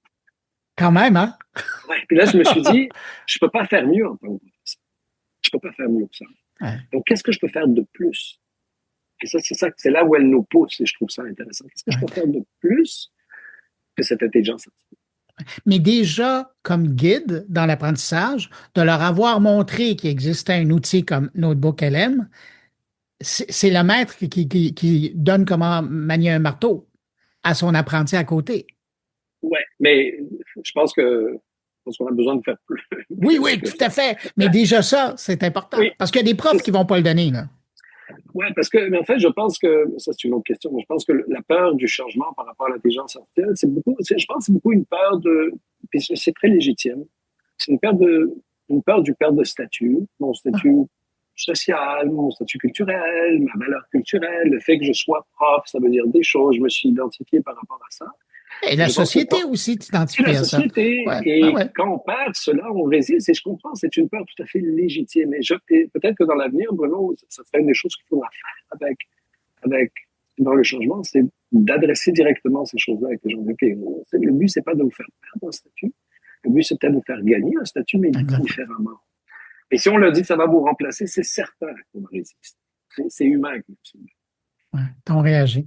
Mon invité vient de publier L'humanité artificielle quand l'IA nous réinvente qui renaît. C'est publié aux éditions XYZ. Et si vous avez aimé l'entrevue que vous venez d'entendre, je vous invite à aller lire ce que j'ai pensé du livre. Je vous vends le punch, j'ai adoré. Et si vous avez l'occasion de relire des ouvrages qu'il a écrits précédemment, vous allez voir, c'est délectable pour l'esprit et l'intelligence. Et ça nous oblige à revoir notre positionnement par rapport à la société et ce qu'on est. Olivier Diance, merci infiniment d'avoir pris de ton temps pour répondre à mes questions. C'est toujours un plaisir de te recevoir sur mon carnet. Le plaisir est le mien, Bruno. C'est toujours très agréable de te parler, de discuter avec toi. C'est toujours fascinant et vraiment intéressant. Merci beaucoup de m'avoir donné la chance de parler un peu de mon livre. Ne cesse pas de publier parce que ça va me donner une raison pour te réinviter. Salut. Okay. Merci, ciao.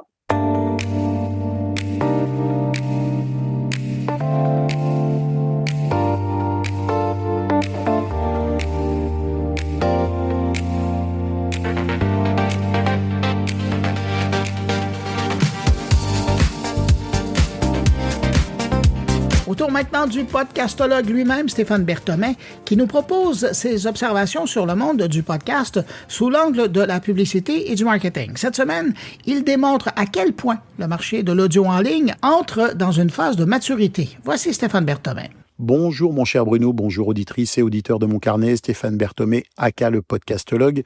Cette semaine, je vous livre une petite revue de presse de l'actualité du podcast sous l'angle de la publicité et du marketing. On commence avec un article de Ad Result Media qui nous dit que la publicité diffusée dans les podcasts continue d'afficher des performances supérieures aux autres en matière de mémorisation et d'engagement. Les données les plus récentes montrent que cette attention accordée aux messages publicitaires en podcast reste élevée, en particulier lorsqu'ils sont intégrés de manière native par les animateurs. De quoi on parle? On parle du host reading et donc de la lecture des messages par les animateurs et animatrices, donc qui a un avantage structurel sur l'insertion programmatique, donc sur le ads. Une autre source, eMarketer, nous parle des investissements publicitaires consacrés aux podcasts qui poursuivent leur progression et s'inscrivent désormais dans des logiques de planification plus stables. Qu'est-ce que ça veut dire? Ça veut dire qu'après avoir testé au coup par coup la possibilité de faire de la publicité dans des podcasts, eh bien les marques s'installent dans des stratégies à long terme et que les budgets jusque-là réservés à d'autres vecteurs publicitaires se déplacent de plus en plus en quantité de plus en plus importante vers l'univers audio.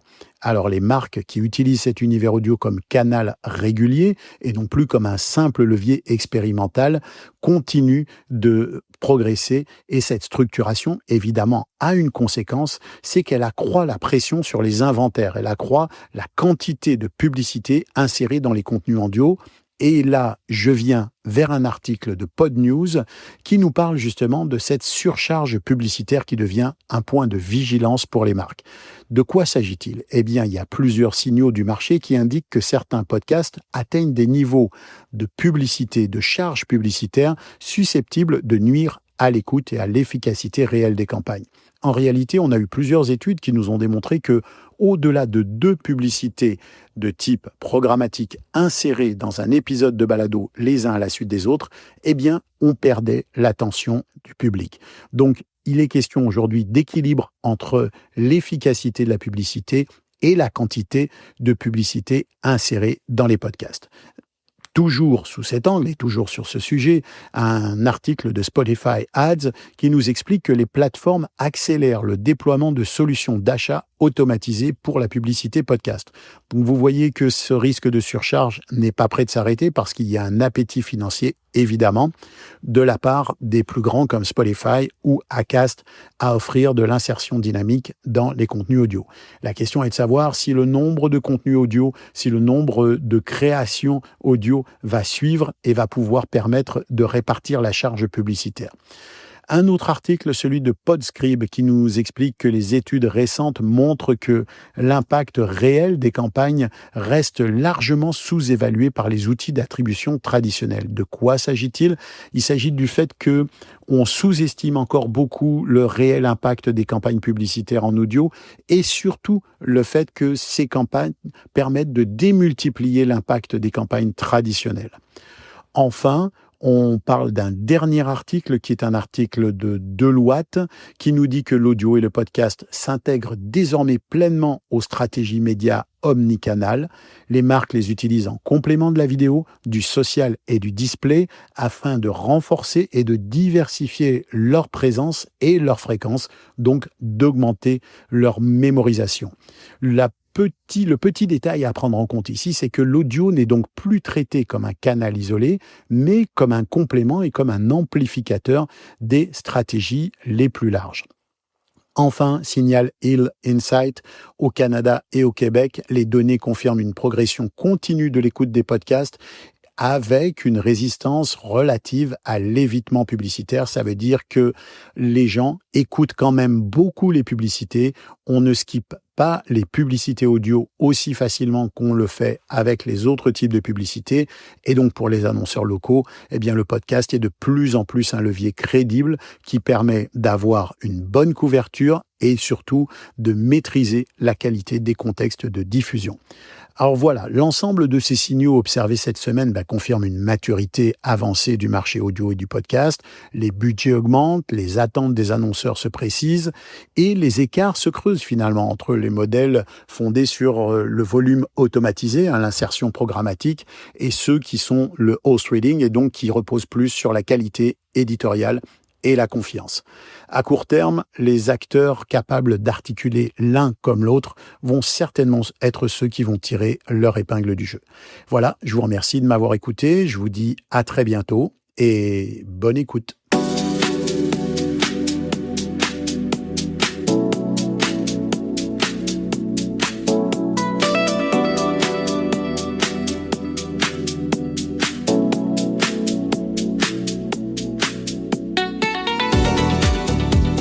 Place maintenant à la réflexion de Stéphane Ricoul. La prémisse de cette semaine, et c'est la baisse de la consommation d'alcool ou même des minutes de visionnement des programmes télé était la faute des géants du numérique. Voici Stéphane Ricoul.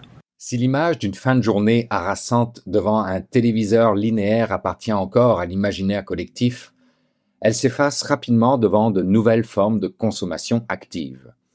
La génération Z redéfinit le plaisir non plus comme un moment d'oubli, mais comme une opportunité d'optimisation et de contrôle au sein d'un univers numérique omniprésent.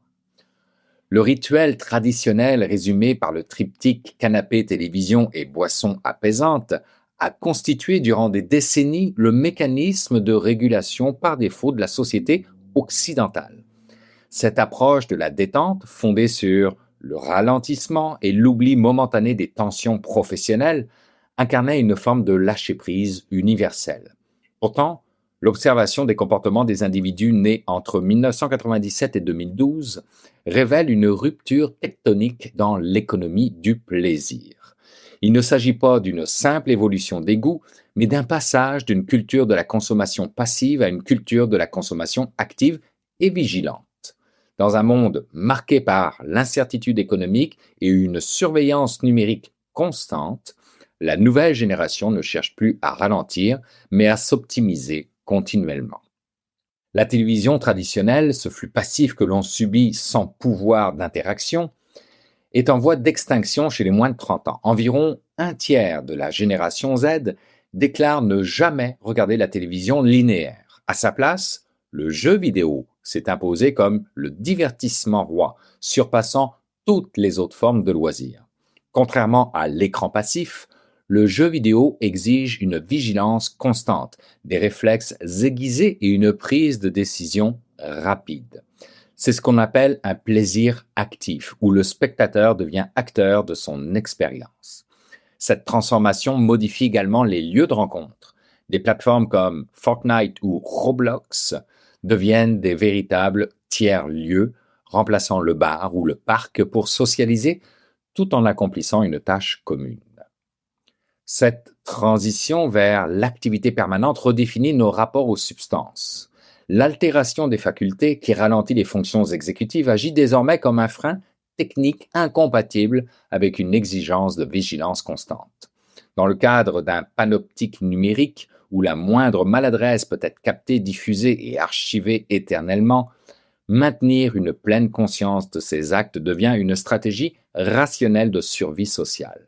La recherche de sédation laisse ainsi la place à des produits perçus comme fonctionnels, privilégiant une forme de détente qualifiée de maîtrisée à l'image d'un usage utilitariste du cannabis pour gérer l'anxiété sans sacrifier la réactivité.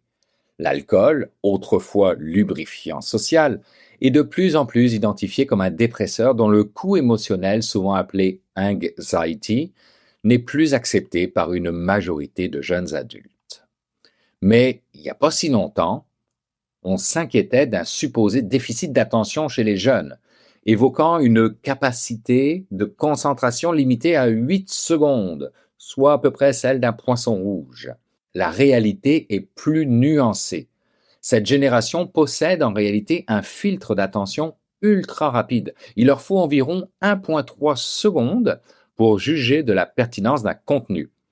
Une fois captivés, ils sont capables alors d'une concentration profonde et prolongée, que ce soit pour des sessions de jeu ou du visionnage intensif. C'est une attention sélective et performante, adaptée à une économie de l'abondance informationnelle. Ce besoin de performance s'étend jusqu'à la socialisation physique, où les boîtes de nuit perdent du terrain face aux clubs de course à pied, dont la fréquentation a bondi de 59%. Ces rassemblements permettent de rencontrer des pairs dans un cadre diurne et sain, transformant la vie nocturne en une activité de jour axée sur la vitalité. Toutefois, une telle recherche d'optimisation constante ne va pas sans soulever des zones d'ombre. L'objection la plus fréquente concerne le risque de saturation mentale ou ce qu'on appelle du brain rot. Cette léthargie cognitive induite par la stimulation incessante des écrans.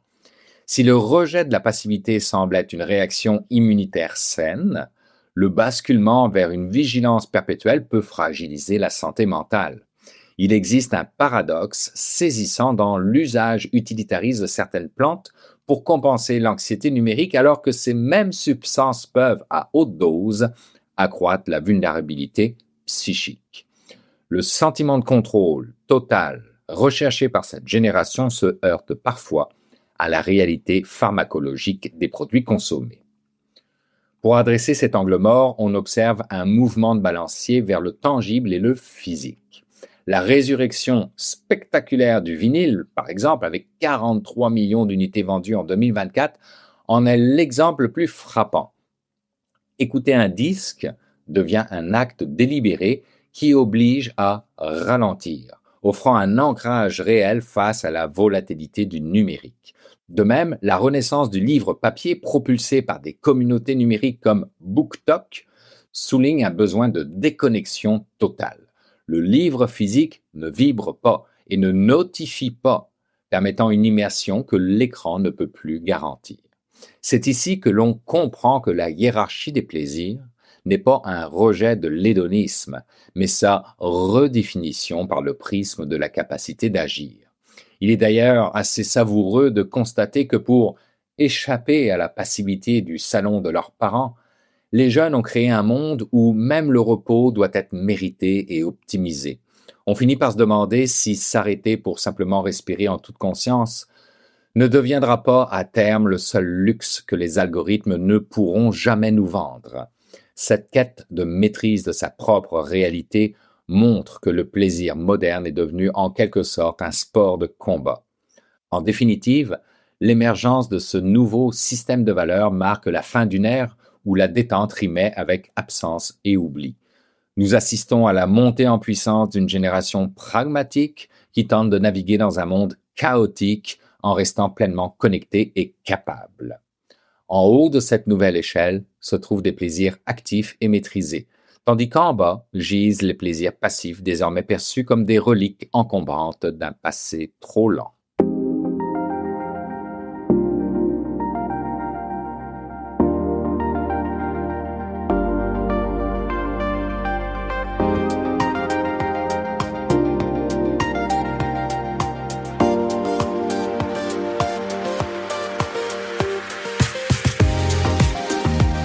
On est rendu au moment où on va rejoindre mon ami Jean-François Poulain pour parler UX. Bonjour Jean-François. Bonjour Bruno. Jean-François, cette semaine, tu as décidé de nous parler d'une toute nouvelle formation qui a été annoncée et qui t'a fait réagir parce que c'est dans le monde du UX, mais on n'y enseigne pas nécessairement du UX. Bien, c'est dans le monde du design, avant Ouais. tout. Parce que c'est quand même issu de l'Université du Québec à Montréal. Derrière ça, il y a... j'ai parlé... Grande école. C'est en une grande design. école en soi, déjà. Ouais. Puis ils vont fêter, je crois, leur 50e anniversaire bientôt, sous le signe de la créativité, justement. Et si je suis arrivé un peu sceptique en me disant, il y a pas beaucoup de UX là-dedans, j'en suis ressorti avec beaucoup d'enthousiasme parce que je me suis dit, je pense qu'ils vont former une belle nouvelle génération qui pourrait potentiellement être des VP UX ou des C-level en VP produit design. ils visent beaucoup justement la créativité, la réinvention des interfaces, puis pas seulement dans l'interface visuelle écran, là, tu sais, ça peut être la ville, ça peut être la maison intelligente, ça peut être plein de choses, et ils visent ça. Et j'ai trouvé ça vraiment intéressant. Et j'ai parlé donc à Stéphane Vial et à Simon Séguin, qui est professeur invité, qui a travaillé lui aussi dans des compagnies qui font des applications dans le muséal, donc dans la réalité, dans l'Internet des objets, etc. Donc, je pense qu'ils ont quelque chose qui va être vraiment le fun, qui gagne à être connu. Je leur en ai parlé, je me suis dit, je leur ai dit, la description, elle parle pas autant que ce que vous venez de me décrire aujourd'hui dans l'entrevue. C'est pour ça que j'invite tout le monde à écouter dans l'entrevue, parce que il explique quelque chose qui est vraiment au-delà du design UX, qui est peut-être plus mécanique, plus industrialisé. Là, ils vont vraiment dans la créativité, la réinvention. Ils vont amener ça plus loin. Et le design reste quelque chose de bien important. Là où il y en a, comme les HEC qui enseignent le UX, mais pas le design. Il y en a d'autres qui enseignent le design, mais pas le UX. Puis eux, je pense que ça va être un bon mix qui va justement aussi nous permettre, à l'époque où on est, d'intégration de l'AI dans tout ce qu'on a. Il faut être capable de se réinventer et de réinventer la société. Et de fait, ils veulent même avoir des gens d'urbanisme, d'architecture, d'ingénierie qui viennent appliquer au cours de design, à ce cours-là, à ce DESS-là, pour vraiment avoir des cohortes pluridisciplinaires, là, si on veut. Wow, ben, que de bonnes nouvelles. Ben, écoute, Jean-François, merci d'avoir pris de ton temps puis de nous permettre comme ça, donc, de clarifier ce programme-là. J'ai l'impression qu'effectivement, il y a des gens qui se sentaient pas nécessairement appelés par la première définition qui nous est apparue, puis que finalement, après cette entrevue-là, vraiment. Ils vont justement voir que c'est peut-être pour eux. Jean-François, c'est toujours un plaisir de t'avoir comme un explorateur parce qu'une fois de plus, tu viens de voir, tu viens de présenter la valeur de ces entrevues que tu fais. Toujours un plaisir. Et l'UQAM te remercie sûrement. Sûrement. Allez, merci. On va aller écouter ton entrevue avec les deux messieurs, puis nous, on se retrouve la semaine prochaine. Oui, à la semaine prochaine, Bruno. Salut, Jean-François. Bye. Bonjour, messieurs. Merci beaucoup de vous être joints à moi aujourd'hui pour venir me parler d'un nouveau programme à l'Université du Québec à Montréal, le design d'expériences interactives. Dites-moi en plus, pourquoi il y a eu un besoin de créer ce programme-là qui est de nouveau maîtrise, si je ne m'abuse? Oui, Stéphane.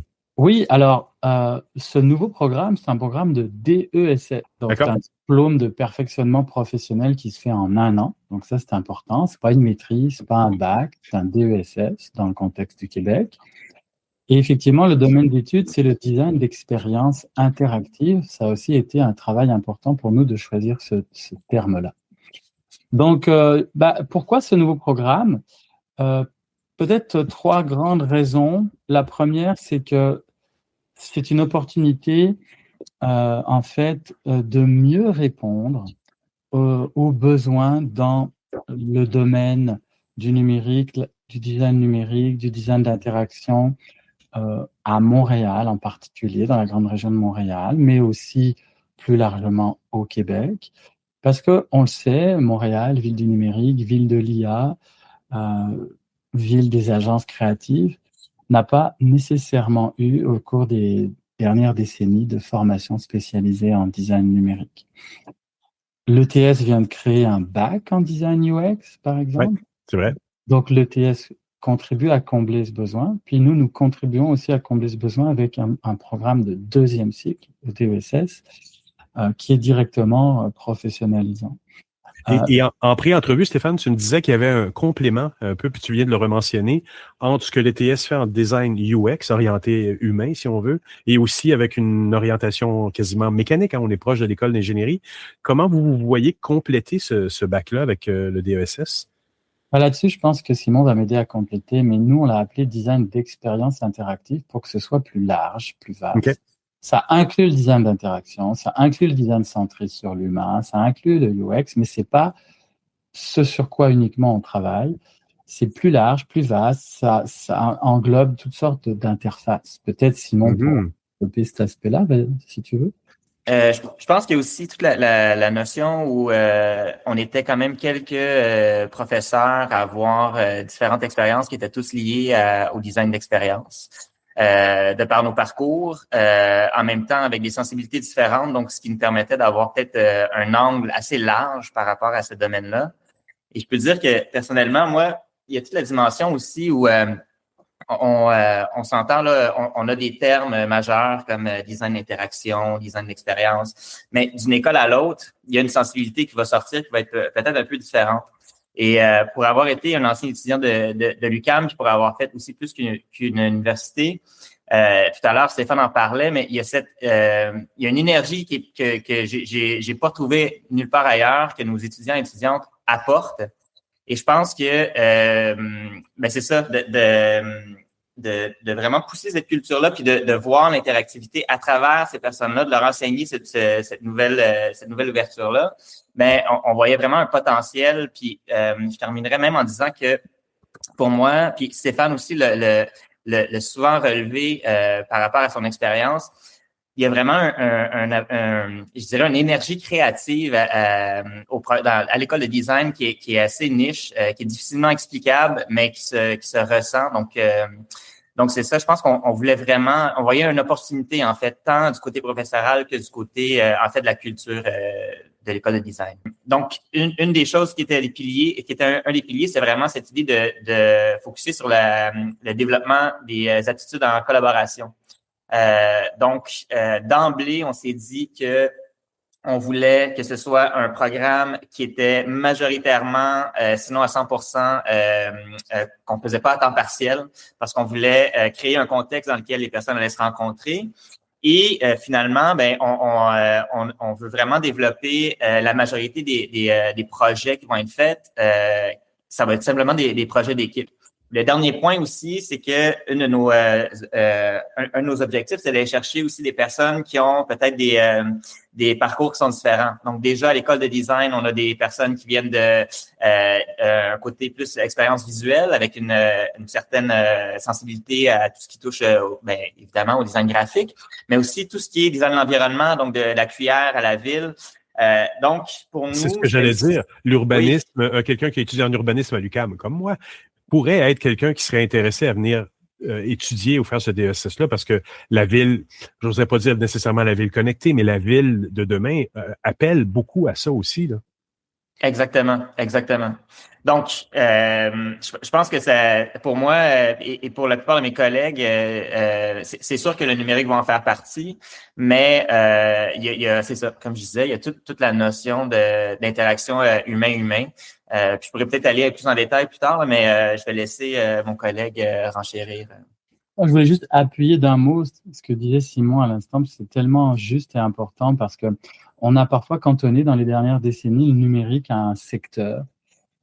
Puis là, on vit une époque où le numérique est ambiant, omniprésent, intégré dans tout.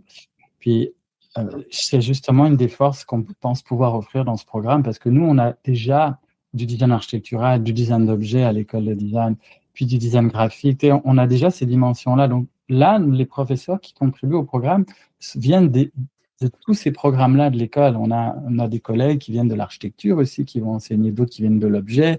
De la mode, comme tu disais tout à l'heure. Ouais, c'est ça. Donc on va peut-être plus on est dans l'ère de l'IA, donc c'est sûr que l'IA va aussi être très présente. Donc c'est un moment intéressant. On va pouvoir faire bouillonner toutes ces échelles. Puis expérience interactive, on parle beaucoup d'expérience en design depuis quelques années. Expérience interactive, on en parle dans d'autres domaines que le design. Mais nous, on voulait vraiment dire ça va être du design d'expérience interactive. C'est un angle particulier sur l'expérience interactive qui est ancré dans la culture du projet en design et la culture créative en design. Donc, un lieu de liberté créative, d'esprit critique en même temps, parce que c'est un diplôme de cycle supérieur où on va aussi faire de la recherche-création. Donc, ça va être le fun, on pense. C'est super important parce qu'on arrive à un moment dans notre société où on est en train de se redéfinir. Vraiment, tout ce que tu viens de dire par rapport à l'IA, Stéphane, c'est une redéfinition de notre mode de vie dans le processus, mais dans la façon qu'on interagit, même, comme tu disais, Simon, d'humain à humain. Tout à fait. 100%, on ne sait pas très bien où on va avec l'IA en général dans la société en ce moment. Donc, ce serait bizarre que nous, on sache où on va avec l'IA dans ce programme-là, parce qu'on va y aller avec aussi les évolutions que l'on est tous en train de vivre. Donc, on va trouver peu à peu sa place à l'IA là-dedans, mais on sait déjà, parce qu'on a eu d'ailleurs une journée d'études récemment à l'UQAM qui a été organisée sur la place de l'IA dans la chaîne créative des agences. On a fait venir des agences créatives discuter avec nous, puis l'IA est déjà intégrée sous toutes sortes d'angles, de toutes sortes de façons, à toutes sortes d'étapes du processus créatif. Donc, on sait qu'elle est là, mais jusqu'où elle va être, jusqu'où elle va aller, c'est difficile à statuer. Mais elle va être présente, puis ça va certainement être un stimulateur aussi de ce programme, étant donné le moment où il apparaît. Allez-vous avoir un angle aussi pour repositionner le design chez les décideurs? Je trouve que c'est justement quelque chose qui manque beaucoup dans les projets numériques en ce moment. On va encore trop rapidement et trop facilement vers les gens d'IT.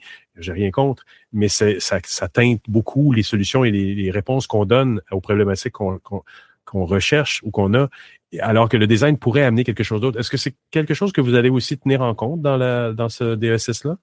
Moi, c'est un sujet qui me touche profondément. Là. D'ailleurs, un des cours sur lesquels je veux vraiment travailler, tout à l'heure j'en parlais, c'est la collaboration, mais c'est dans un cours dans lequel aussi je veux vraiment intégrer ces notions-là parce que pour avoir eu les deux pieds dans la pratique pendant vraiment plusieurs années, et pour vraiment, depuis que j'ai mon poste de professeur, je me suis beaucoup plus intéressé au design et à la façon dont les designers pensent.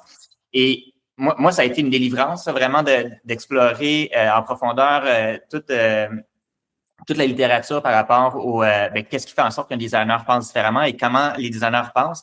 Et je pense que si on veut que les designers se trouvent à la même table que les décideurs, il faut que ceux-ci comprennent comment ils travaillent, puis c'est quoi justement la plus-value. Donc, une des choses qu'on veut vraiment, je pense, puis connaissant Stéphane aussi, puis mes collègues, tout ce qui est la notion là, à la résolution de problèmes, la co-création de problèmes-solutions, la façon que les designers pensent, tout ce qui est Lawson, Cross, Dorst. Pour nous, je pense que c'est des choses que les étudiants font, mais qui ils réalisent pas en fait la valeur que ça a. Et je pense que du moment où un étudiant ou une étudiante se fait donner cette clé-là par rapport à c'est quoi son avantage, celui-ci ou celle-ci va pouvoir vraiment mieux se positionner et peut-être faire comprendre à les décideurs pourquoi est-ce qu'on devrait être autour de la table. Et encore là, je pense vraiment que encore une fois, si je reviens à la collaboration, pour moi, c'est pas que le designer est mieux positionné que quiconque. C'est juste qu'il y a une façon de penser, il y a une façon de résoudre des problèmes. Ouais. Et cet exercice-là, je pense que c'est là où en fait, il y a quelque chose il y a une valeur qui est là, mais qui malheureusement, trop souvent, est méconnu des designers. Donc, je pense que je termine là, mais vraiment de pouvoir leur donner le vocabulaire nécessaire et de pouvoir avoir un recul très plus de réflexion sur leur pratique, ça risque de pouvoir aider aussi dans ce sens-là. Je suis très content d'entendre ça. J'espère que vous allez créer une génération de Chief Design Officer dans les organisations. Oui. Il n'y en a pas assez. Ne serait-ce que pour venir un peu bouleverser l'ordre établi qui est très orienté sur la technologie. Si on peut revenir mettre du design et de l'humain dans l'équation, ce serait incroyable. Dernière question. Quelles sont les prochaines étapes? Ceux qui sont intéressés par ce programme, il se passe quoi? Ça commence quand? On va où? Est-ce qu'il y a une séance d'information? En fait, les inscriptions sont ouvertes pour l'automne jusqu'au 1er mars. OK. Donc, il est possible, à l'heure où on se parle, et jusqu'au 1er mars, donc de déposer un dossier, une demande d'admission pour ce DESS. Alors, j'insiste sur le fait que ça s'adresse aux étudiantes et étudiants candidats de tout pays, toute discipline. Oui, c'est en design, mais quelqu'un qui ne proviendrait pas du design, quelqu'un qui proviendrait d'informatique, de médias interactifs, de communication, de je ne sais pas quoi d'autre, peu importe la discipline, dans le fond, il ou elle aurait à faire une propédeutique, donc quelques cours de mise à niveau en design, en gros, pour rejoindre le programme. Et les étudiants internationaux aussi sont extrêmement bienvenus. Actuellement, au Québec, il y a des limitations au niveau de l'immigration pour les étudiants aussi, malheureusement. Mais on ne communique pas assez le fait que les quotas en immigration, pas en immigration, mais les quotas d'étudiants internationaux à l'UQAM sont loin d'être atteints. Parce qu'en fait, les gens ne savent pas, les gens se disent « Ah, c'est limité », puis finalement, on a de la place. Donc, le programme est vraiment ouvert à tous les pays, donc il faut passer en privé. Donc, la première date, c'est celle-là, 1er mars. Ensuite, ça va ouvrir en septembre, puis on va tenir à informer la communauté via les réseaux sociaux de l'école, sur LinkedIn, sur Instagram, de tout autre événement additionnel. Il va y avoir un moment ou un autre un lancement, par exemple. Mais je pense que ça résume l'essentiel, je pense. C'est génial. Je suis vendu à l'idée. J'espère qu'il y a des gens qui vont venir de partout pour le faire. Il y a des profils atypiques encore mieux parce que je pense que c'est ce qui va nous permettre de faire évoluer positivement notre société. C'est ce genre d'initiative-là. Bravo. Et merci beaucoup, messieurs.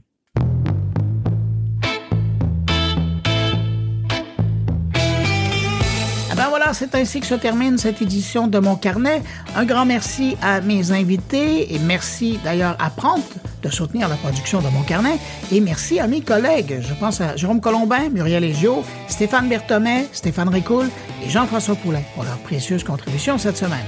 On se retrouve vendredi prochain pour une nouvelle édition de Mon Carnet ou sinon, je vous retrouve dès lundi si vous êtes au rendez-vous de 120 secondes de tech.